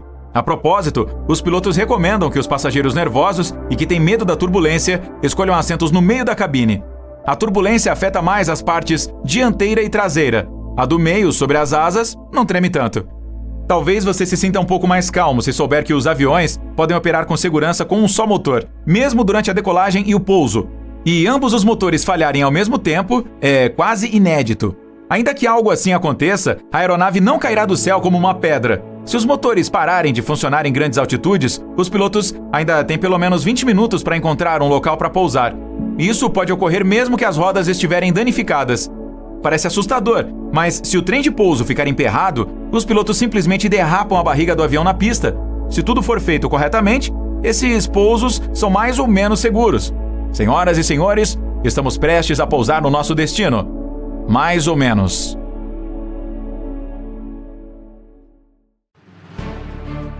Com uma população de apenas 730 mil habitantes, o Alasca tem quase 8 mil pilotos. Isso é mais que 1% do estado inteiro. Há 6 vezes mais pilotos e 16 vezes mais aeronaves por pessoa do que no resto dos Estados Unidos. Isso pode parecer estranho para a maioria das pessoas, mas voar é algo comum no Alasca. Apesar de ser o maior estado dos Estados Unidos e maior do que os próximos 3 maiores estados juntos, ele tem uma das menores redes rodoviárias do país. Apenas 20% de seu território é acessível por estradas, então ter um barco ou um avião facilita muito a vida dos alascanos. Ter uma população menor tem também suas vantagens. O Alasca tem 16 parques nacionais, mais de 12 mil rios e cerca de 100 mil geleiras. Para quem deseja ficar mais próximo da natureza, o Alasca é uma excelente opção de turismo. Dá até para ver a aurora boreal de lá. Quando a maioria das pessoas pensa no litoral, imagina praias ensolaradas e coqueiros, mas a maior parte do litoral dos Estados Unidos fica no Alasca. Nenhum outro estado se aproxima desse recorde. Ele tem 5 vezes mais litoral do que a Flórida, que está em segundo lugar. O Alasca tem a menor densidade demográfica. Sua população é tão pequena em relação à sua extensão territorial que, se Manhattan tivesse a mesma densidade demográfica, apenas 16 pessoas viveriam lá. A cidade de Nova York é bem menor que o Alasca em termos de tamanho geográfico, mas há mais pessoas lá do que em quase 40 outros estados. Há mais de 10 mil pessoas por quilômetro quadrado nessa cidade. E por falar em outros estados, apenas uma letra do alfabeto não aparece em nenhum dos estados norte-americanos, a letra Q. O Arizona produz tanto algodão por ano que daria para fazer 2 camisetas para cada norte-americano que vive lá. O Empire State Building é tão grande que tem seu próprio CEP, 10118. É quase como se fosse outra cidade. Se você estiver na rua e alguém deixar cair uma moeda do topo do Empire State, não se preocupe. Quanto mais rápido ela cai, mais a resistência do ar aumenta, então ela não vai alcançar uma velocidade suficiente para lhe machucar, mas pode doer um pouquinho. Os cientistas descobriram uma espécie única de formiga que só vive na cidade de Nova York. Elas foram encontradas em apenas uma faixa de 14 quarteirões. Foram até apelidadas de Manhattans, algo como Formanhattans. O primeiro voo comercial norte-americano com passageiros aconteceu em 1914. Ele durou apenas 23 minutos e só percorreu uma distância pequena dentro da Flórida, de São Petersburgo para Tampa. Mesmo assim, as pessoas pagaram $400 por esse passeio de luxo, o que equivale a $8.500 hoje. A cidade mais antiga dos Estados Unidos que sempre esteve habitada é St. Augustine, na Flórida. Ela foi fundada em 1565. O Monte Everest é famoso por ser a montanha mais alta do mundo, mas isso só é verdade se considerarmos montanhas cujas bases estão acima do nível do mar. É que existe um vulcão no Havaí chamado Mauna Kea, que é mais alto que o Everest se for medido a partir de sua base, localizada no fundo do mar. Ele tem 10.200 metros de altura da base ao pico, enquanto o Everest tem pouco mais de 8.800 metros. Se algum dia visitar o Havaí, não chegue muito perto do Kilauea. Ele é um dos vulcões mais ativos do nosso planeta e está constantemente entrando em erupção há mais de 35 anos. O maior tempo que ele permaneceu inativo foi cerca de 18 anos, lá atrás, em meados do século XX. Os Estados Unidos, China e Argentina abrigam a maior parte de fósseis de dinossauro do mundo. Eles têm a maioria dos fósseis individuais e a maior variedade de espécies. E por falar em fósseis, Hollywood está aí fazendo filmes há mais de 100 anos, desde 1910 para ser mais precisa. O cavalo Mustang é um animal icônico e provavelmente uma das primeiras coisas que nos vem à mente quando pensamos nos velhos filmes norte-americanos de faroeste. Mas sabia que essa raça não é nativa dos States? Pois é, foi importada durante o século XVI. Em 2019, os agricultores dos Estados Unidos produziram mais de 13 bilhões e meio de bushels de milho. Uau! Essa quantidade é suficiente para encher 70 milhões de campos de futebol. Ei, o que aconteceria se eles fizessem pipoca com esse milho todo? A Estátua da Liberdade foi um presente que a França deu aos Estados Unidos. No início, eles a usaram como farol. Ela guiou navios durante 16 anos com sua tocha, que era visível a mais de 38 quilômetros de distância. Então, os Estados Unidos resolveram retribuir o presente e deram à França uma Estátua da Liberdade menor 3 anos depois. Ela está lá até hoje, fica em Paris. Há mais de 14 mil restaurantes McDonald's espalhados pelos Estados Unidos, menos em Montpellier, capital de Vermont. Uma vez, o McDonald's criou um brócolis com sabor de chiclete para tornar essa opção saudável mais atraente. Só que não deu muito certo. O micro-ondas foi inventado pelo engenheiro estadunidense Percy Spencer. Sua criação maravilhosa foi recompensada com um bônus de apenas $2. Aliás, $29 considerando a inflação. Os Estados Unidos imprimem 26 milhões de notas por dia. Cada cédula pode custar até 11 centavos para ser produzida, e grande parte desse custo é com tinta e outros materiais. São 9 toneladas de tinta por dia. O dinheiro de papel dos Estados Unidos não é feito de papel. Na verdade, ele é composto por 75% de algodão e 25% de linho. Em Montana, há mais vacas que pessoas. A proporção é de quase 3 vacas para cada humano. Um norte-americano comum passa 4 anos e meio em cada emprego. Se você pegar um elevador para o topo da Torre Willis, em Chicago, durante um dia sem nuvens, conseguirá enxergar de 64 a 81 quilômetros de distância, o que significa que você verá 4 estados: Michigan, Wisconsin, Indiana e Illinois. Em Arkansas, é proibido buzinar em frente a uma lanchonete após as 9 da noite. Essa certamente está entre as leis norte-americanas menos bizarras. Na Geórgia, as galinhas estão proibidas de atravessar a rua. Enquanto isso, em Connecticut, você não pode atravessar a rua plantando bananeira. Se for a Baltimore, em Maryland, você não pode entrar no cinema com seu leão de estimação. E se estiver cansado de ver outdoors à margem das rodovias, é melhor ir para o Havaí. Lá, eles foram banidos em 1920. Os Estados Unidos estão entre os 10 países com maior biodiversidade do mundo. 3/4 dos tornados mundiais acontecem lá. Caramba, que azar, hein? O Parque Nacional de Everglades, na Flórida, é o único lugar do planeta onde crocodilos e jacarés coexistem. Os jacarés têm focinhos menores e mais arredondados, enquanto os crocodilos têm focinhos compridos e pontudos. Quando um jacaré fecha a boca, não dá pra ver seus dentes, mas quando um crocodilo faz isso, os dentes de trás aparecem sobre seu lábio superior. Olha, francamente, eu é que não vou chegar perto pra confirmar se isso é verdade. O Lago Superior é o maior lago de água doce do mundo. Ele é tão grande que, se conseguíssemos esvaziá-lo, daria para cobrir o território inteiro das Américas do Norte e do Sul com 30 centímetros de água. Os norte-americanos construíram a barragem Hoover para controlar as enchentes, produzir energia hidrelétrica e obter água de irrigação. A construção dessa represa precisou de tanto concreto que daria para esticá-lo pelo país inteiro, ou ser usado para construir uma estrada de 2 vias de Nova York a São Francisco.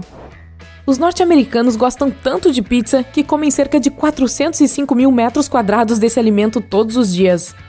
Se tirássemos a água de todos os rios do mundo e a despejássemos no Grand Canyon, ele ficaria cheio apenas pela metade. Seu território inteiro consegue armazenar 7 quatrilhões e meio de água. Isso é um 7 com 15 zeros. Agora, o título de estado que fala mais rápido vai para o Oregon. Alguns cientistas estudaram mais de 4 milhões de ligações telefônicas e descobriram que quem mora em Oregon, Massachusetts e nos estados do Upper Midwest fala muito mais rápido. Você pode encontrar a palavra Peachtree ou pessegueiro como nome de mais de 70 ruas de Atlanta, na Geórgia. Peachtree Circle, Peachtree Street, Peachtree Center Avenue e assim por diante. Quanto pêssego, hein? O Lago Crater, no Oregon, é o mais profundo dos Estados Unidos, com quase 600 metros de profundidade. Esse lago é tecnicamente um vulcão ativo, mas não entra em erupção há muito tempo, então é seguro nadar nele em certos momentos. Mas prepare-se, pois ele é muito gelado. A energia acabou de novo. Em muitos casos, isso é causado por animais. Mais de 1000 quedas de energia são causadas por animais por ano por lá, e os esquilos são responsáveis por 10% delas. O Parque Nacional de Yellowstone tem mais de 11 mil anos de idade e é maior que os estados de Delaware e Rhode Island juntos. Ele tem mais de 10 mil geysers, fontes termais, poços de lama e outras atrações hidrotermais que correspondem à metade da quantidade total que se encontra no mundo todo. Só não nade neles, senão seu corpo vai cozinhar. Você entra em qualquer avião e percebe que o capitão sempre senta no assento da esquerda e o copiloto no da direita. Isso não é por acaso. As razões podem ser históricas. Uma teoria diz que as primeiras forças aéreas foram recrutadas entre oficiais da cavalaria. Eles costumavam usar espadas no lado esquerdo, por isso era mais confortável para eles montar cavalos à esquerda do animal. Quando finalmente passamos de cavalos para pássaros de metal, a tradição se manteve. Outra teoria envolve os trens. A primeira rota aérea internacional ligava Londres e Paris. Durante esse voo, os pilotos navegavam seguindo a ferrovia. A história conta que uma vez, quando o tempo estava especialmente ruim, 2 aviões colidiram porque ambos estavam voando sobre os trilhos. Depois disso, ficou acertado que a aeronave voaria do lado direito da ferrovia. Os pilotos precisavam sentar no lado esquerdo do avião para ver quanto de espaço teriam para as aeronaves que se aproximavam à sua esquerda. Quanto aos pilotos no comando de helicópteros, eles geralmente, mas nem sempre, sentam-se à direita.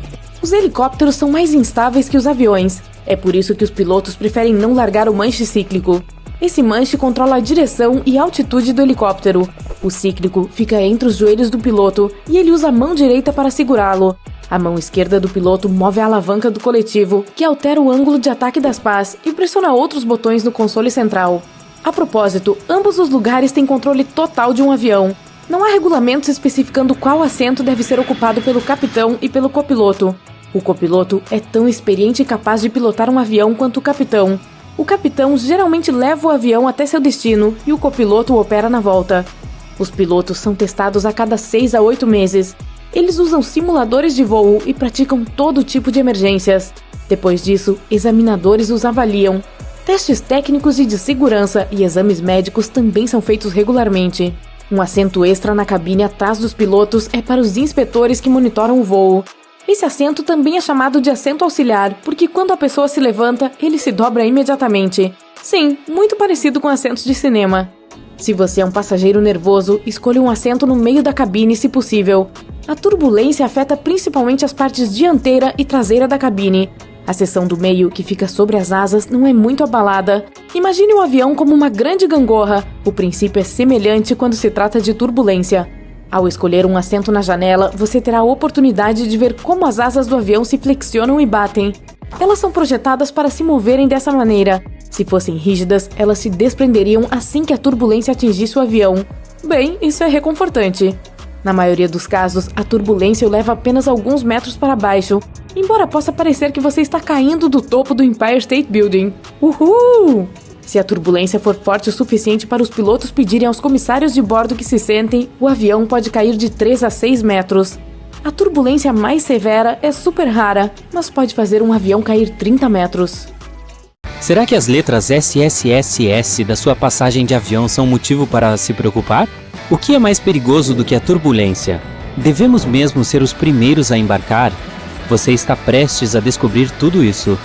Você já deve ter reparado que a maioria dos aviões possui assentos azuis. Não há mistério algum nisso. As companhias aéreas optam por essa cor porque ela possui efeito calmante. O azul supostamente deixa os passageiros mais à vontade e ajuda os mais medrosos a relaxarem um pouco.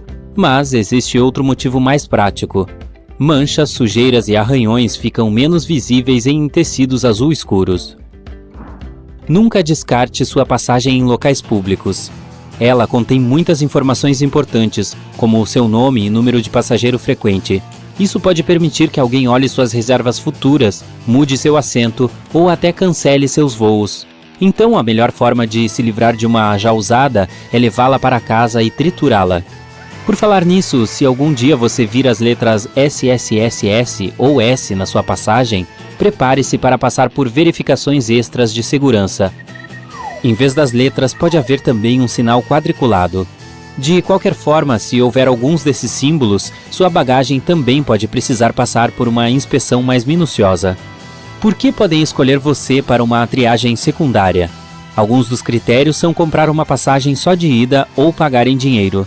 Em alguns casos, a seleção é totalmente aleatória. Veja bem, o portão está aberto e o embarque já começou. Espera, para onde você está correndo? Não precisa ter pressa. Viajantes experientes seguem a regra sempre embarque por último. Primeiro, você não tem que perder tempo esperando em uma fila. Segundo, há menos gente na ponte de embarque e no corredor. E você passa menos tempo dentro do avião. Seu lugar já está marcado, ninguém vai tomá-lo de você. Mas existe uma exceção.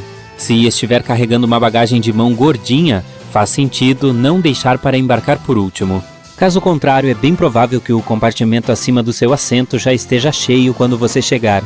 Aí terá que guardar suas coisas em outra parte do avião. E na hora de desembarcar, terá que esperar outros passageiros saírem para só depois pegá-las. Antes de decolar e aterrissar, os comissários de bordo geralmente travam a porta do banheiro. Isso impede que ela abra em momentos inadequados. E com a mesma tranquilidade, eles podem abri-la enquanto alguém ainda está lá dentro. Veja bem, basta levantar a placa onde está escrito banheiro e mudar a alavanca para a posição destravada. Os pilotos não estão nem aí para a turbulência. É que eles já sabem que existe algo mais perigoso que ela, a corrente de ar ascendente. Na maioria dos casos, a turbulência só faz a aeronave descer alguns metros, embora para quem esteja dentro seja parecido com cair de um prédio enorme. Se a turbulência for forte o suficiente a ponto de os pilotos pedirem aos comissários para se sentarem, o avião pode baixar entre 10 e 20 metros. Casos mais extremos que isso são super raros. Mas a corrente de ar ascendente é uma grande massa de ar, parte de alguma tempestade ou outro fenômeno climático, que se move para cima. Os pilotos não veem esse tipo de corrente em seus radares à noite. E quando uma aeronave atinge uma delas, é como se você estivesse dirigindo sobre uma enorme lombada a mais de 800 km por hora. A corrente de ar ascendente também é muito traiçoeira, pois pode empurrar o avião para cima, para altitudes perigosas. Os aviões modernos possuem um sistema especial que detecta outras aeronaves, montanhas e diferentes objetos sólidos que estejam em seu caminho. A 16 km de outro avião, uma voz na cabine começa a entoar: "Tráfego, tráfego!" A 8 km de proximidade, a mesma voz começa a dar direções para os pilotos. Os jatos conseguem operar apenas com um motor, mesmo durante decolagens e pousos. A falha dos dois motores é algo que quase não se ouve falar, mas se fosse o caso, não haveria uma queda como a de uma pedra. Os pilotos teriam até 20 minutos para encontrar um local seguro para aterrissar. A forma como a cabine é pressurizada afeta muito mais suas pupilas gustativas. Você perde até 30% do paladar para coisas doces e salgadas, ou seja, não é a comida da companhia aérea que é sem gosto. Você é que não sente o sabor dela. Também é por isso que os serviços de buffet das empresas acrescentam mais sal a temperos aos pratos que preparam. Mas sabe o que pode ajudar? Fones de ouvido que cancelam o ruído.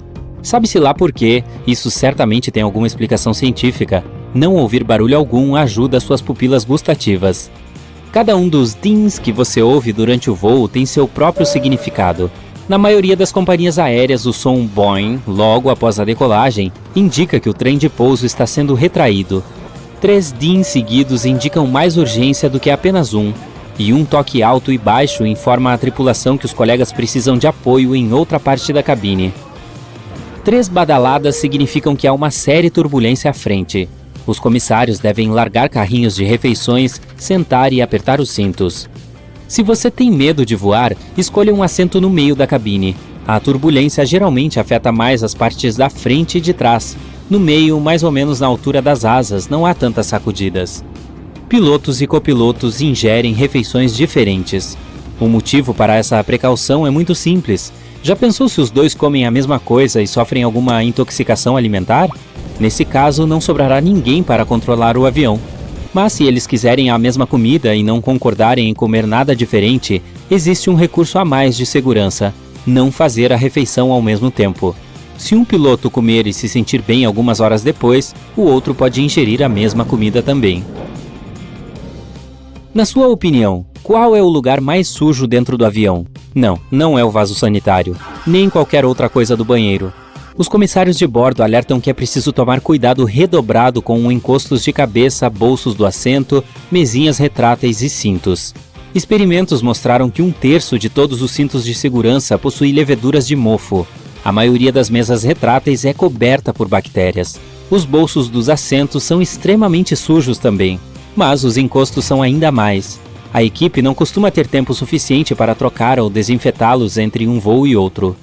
Se o comandante anunciar que estão finalizando alguma papelada, significa que estão ocupados revisando o itinerário de voo ou esperando a equipe do aeroporto preparar o diário de bordo.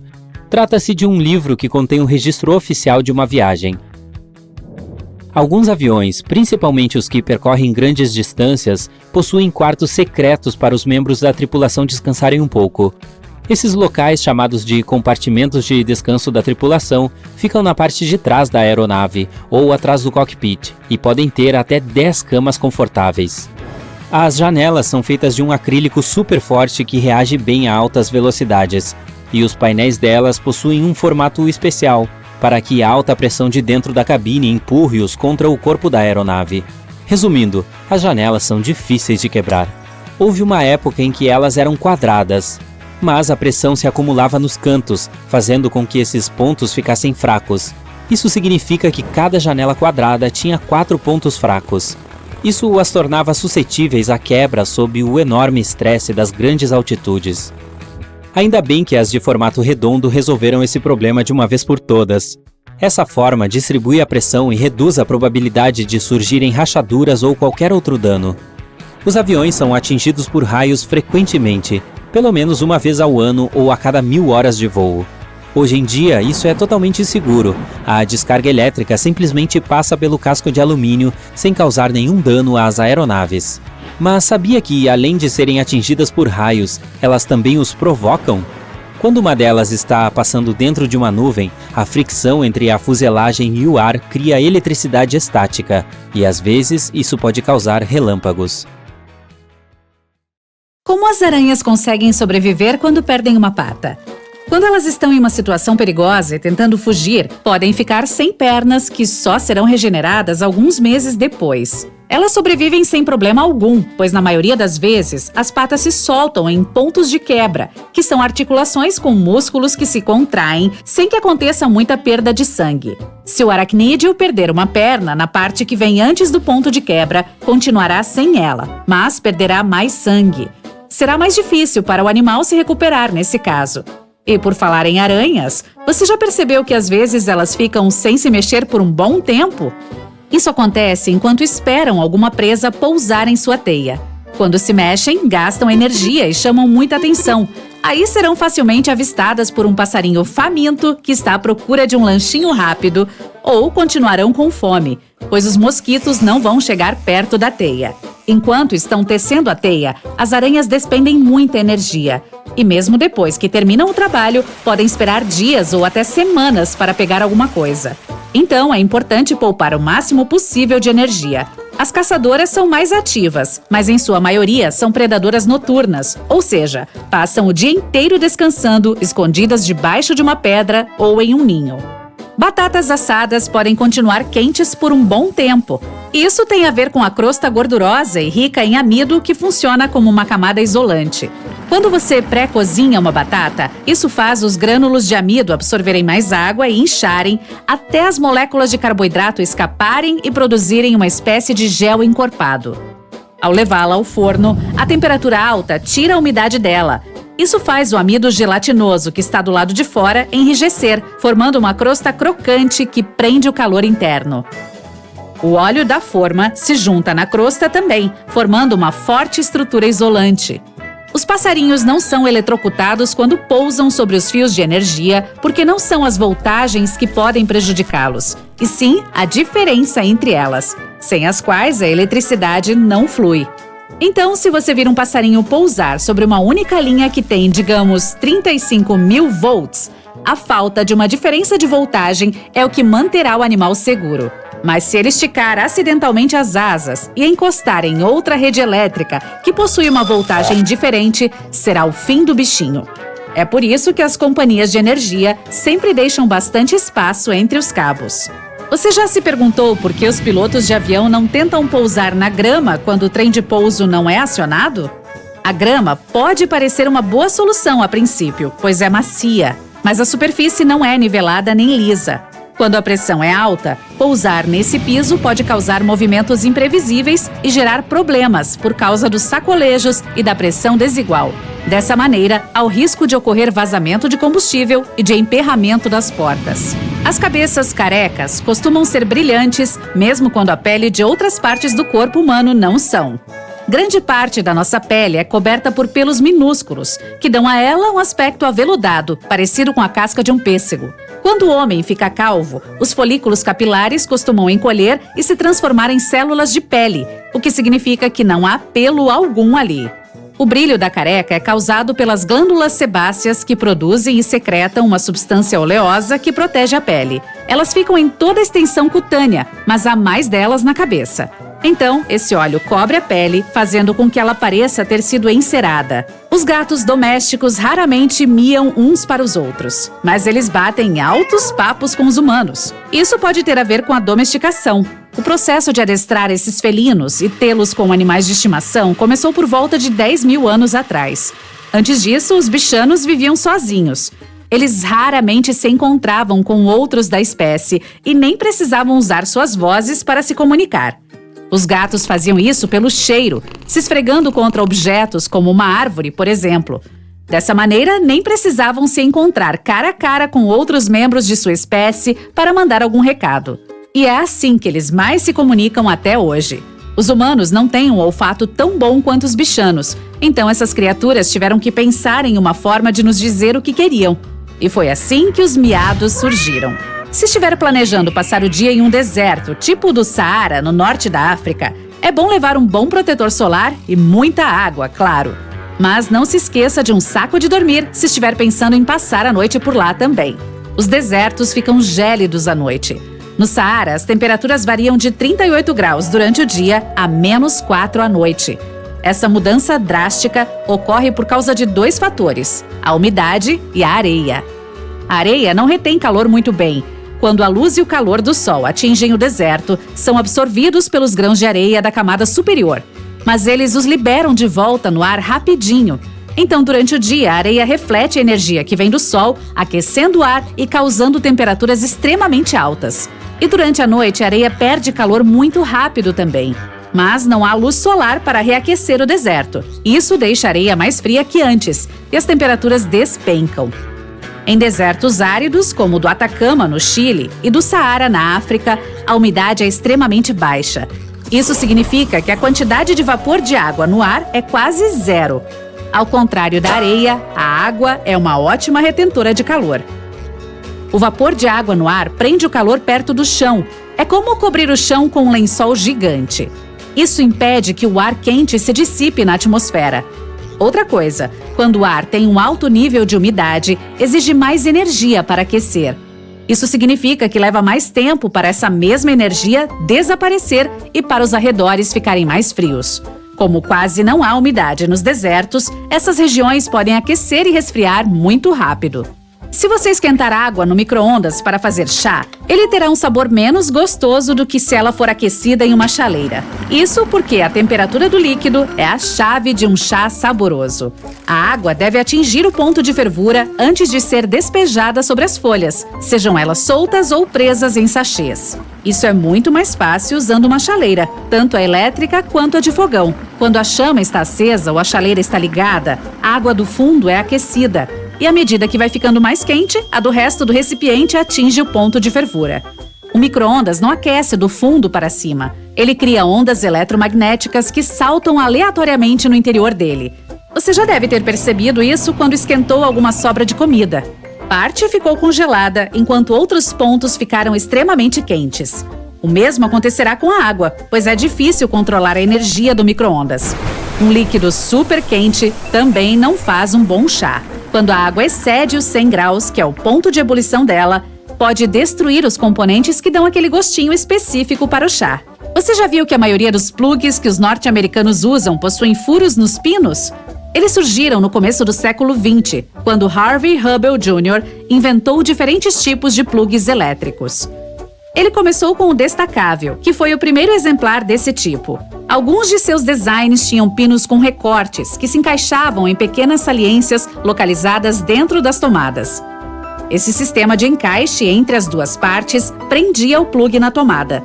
Em determinado ponto, esses recortes deram lugar a furos, que funcionavam da mesma forma. Mas isso é apenas parte da história. A maioria das tomadas modernas não tem mais as tais saliências, que impediam que os plugs caíssem da parede por meio da fricção e da pressão. Hoje, alguns fabricantes inserem hastes nos furos dos pinos. É assim que eles ficam travados no lugar enquanto estão presos dentro de um plástico. Há quem diga que os furos são um jeito de economizar metal, reduzindo os custos de fabricação a longo prazo.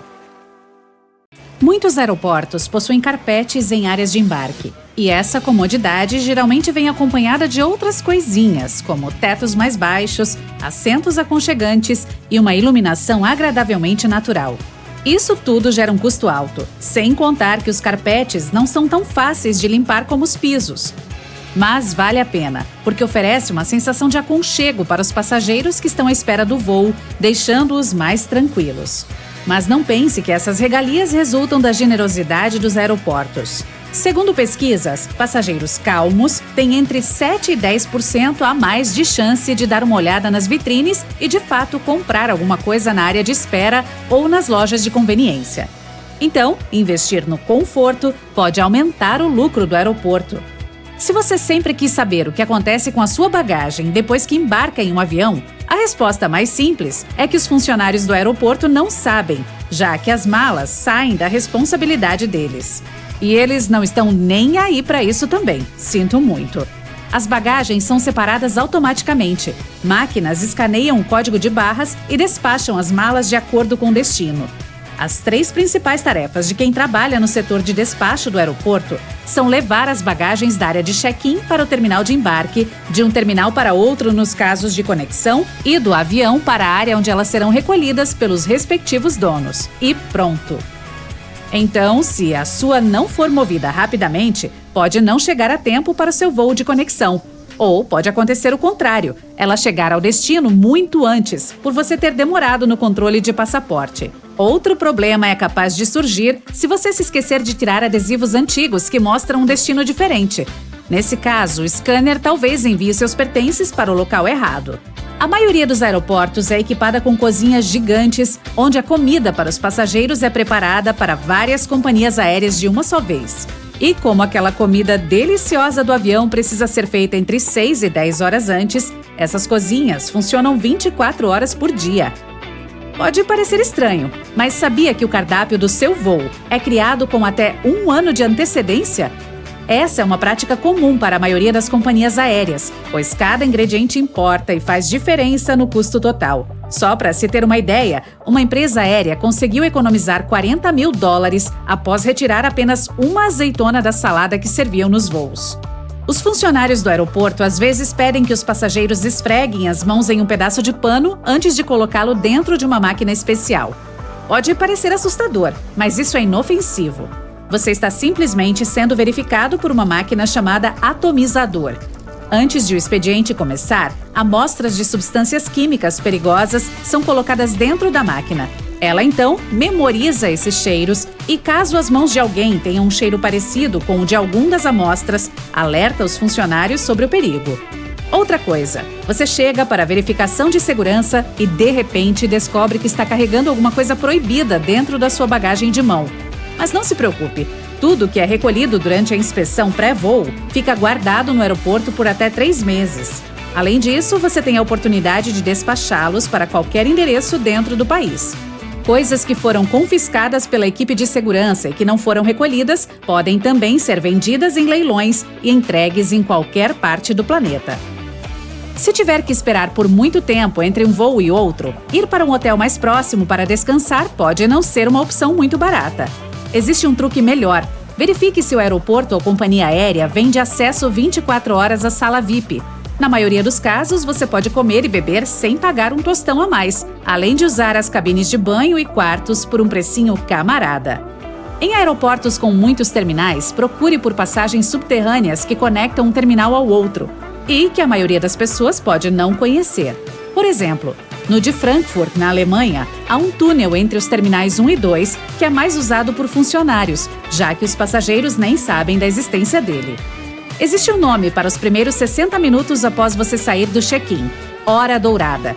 É o período em que, estatisticamente, os passageiros gastam mais dinheiro em lojas duty-free no aeroporto. E ter poltronas super confortáveis nessas áreas, bem de frente para as lojas, é um truque genial para induzir ao consumo. Cá entre nós, se sentar em uma poltrona macia enquanto olha para uma placa brilhante ou uma vitrine pode ser tentador. E é exatamente isso que os aeroportos querem que você sinta. Se o seu voo sofreu overbooking e você não vai mais viajar na hora esperada, não se apresse em aceitar o primeiro voucher que oferecerem como pedido de desculpas. Normalmente, as companhias aéreas continuam vendendo passagens para ter menos chances de sobrar algum assento vazio no avião.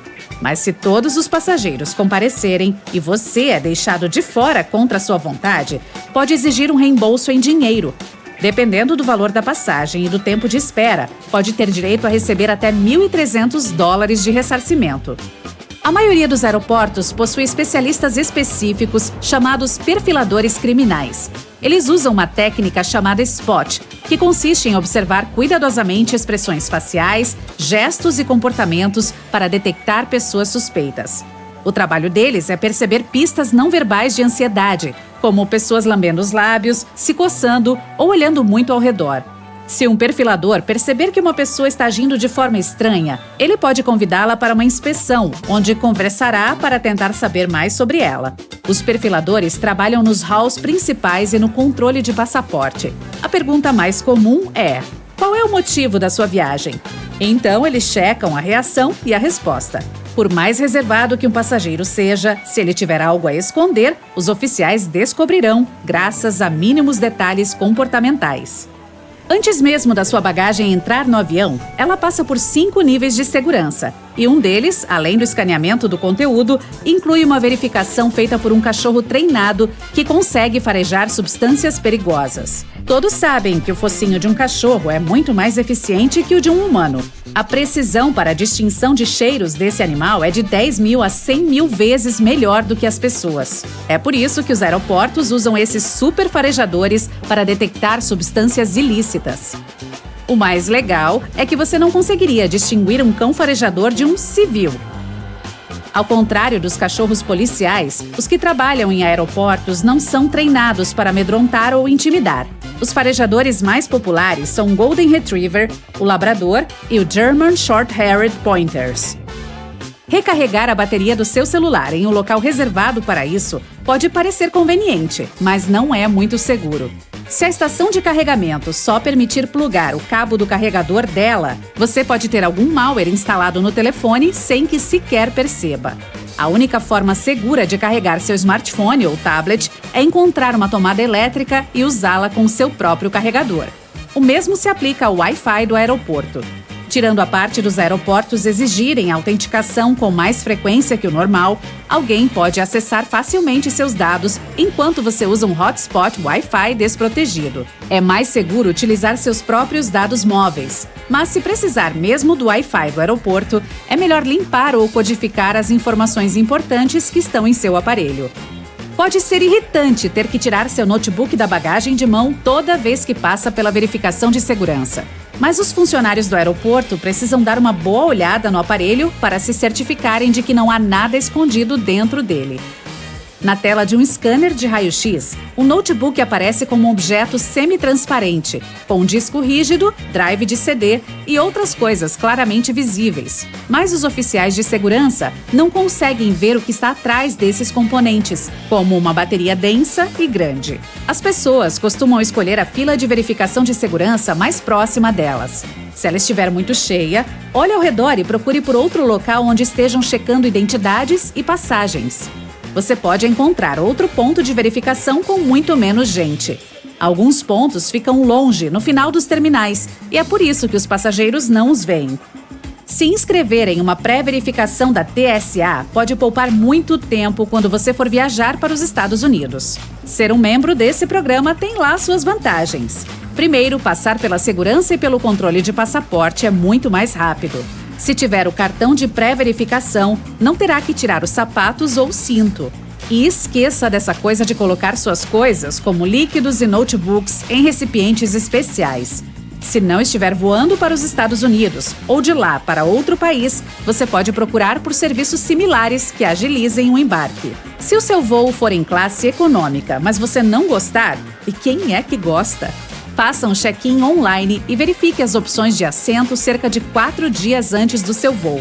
É mais ou menos nesse período que as companhias aéreas costumam começar a fazer upgrades em assentos. E você pode ganhar um pagando uma mixaria ou às vezes até de graça. E também pode pedir um upgrade quando já estiver no aeroporto.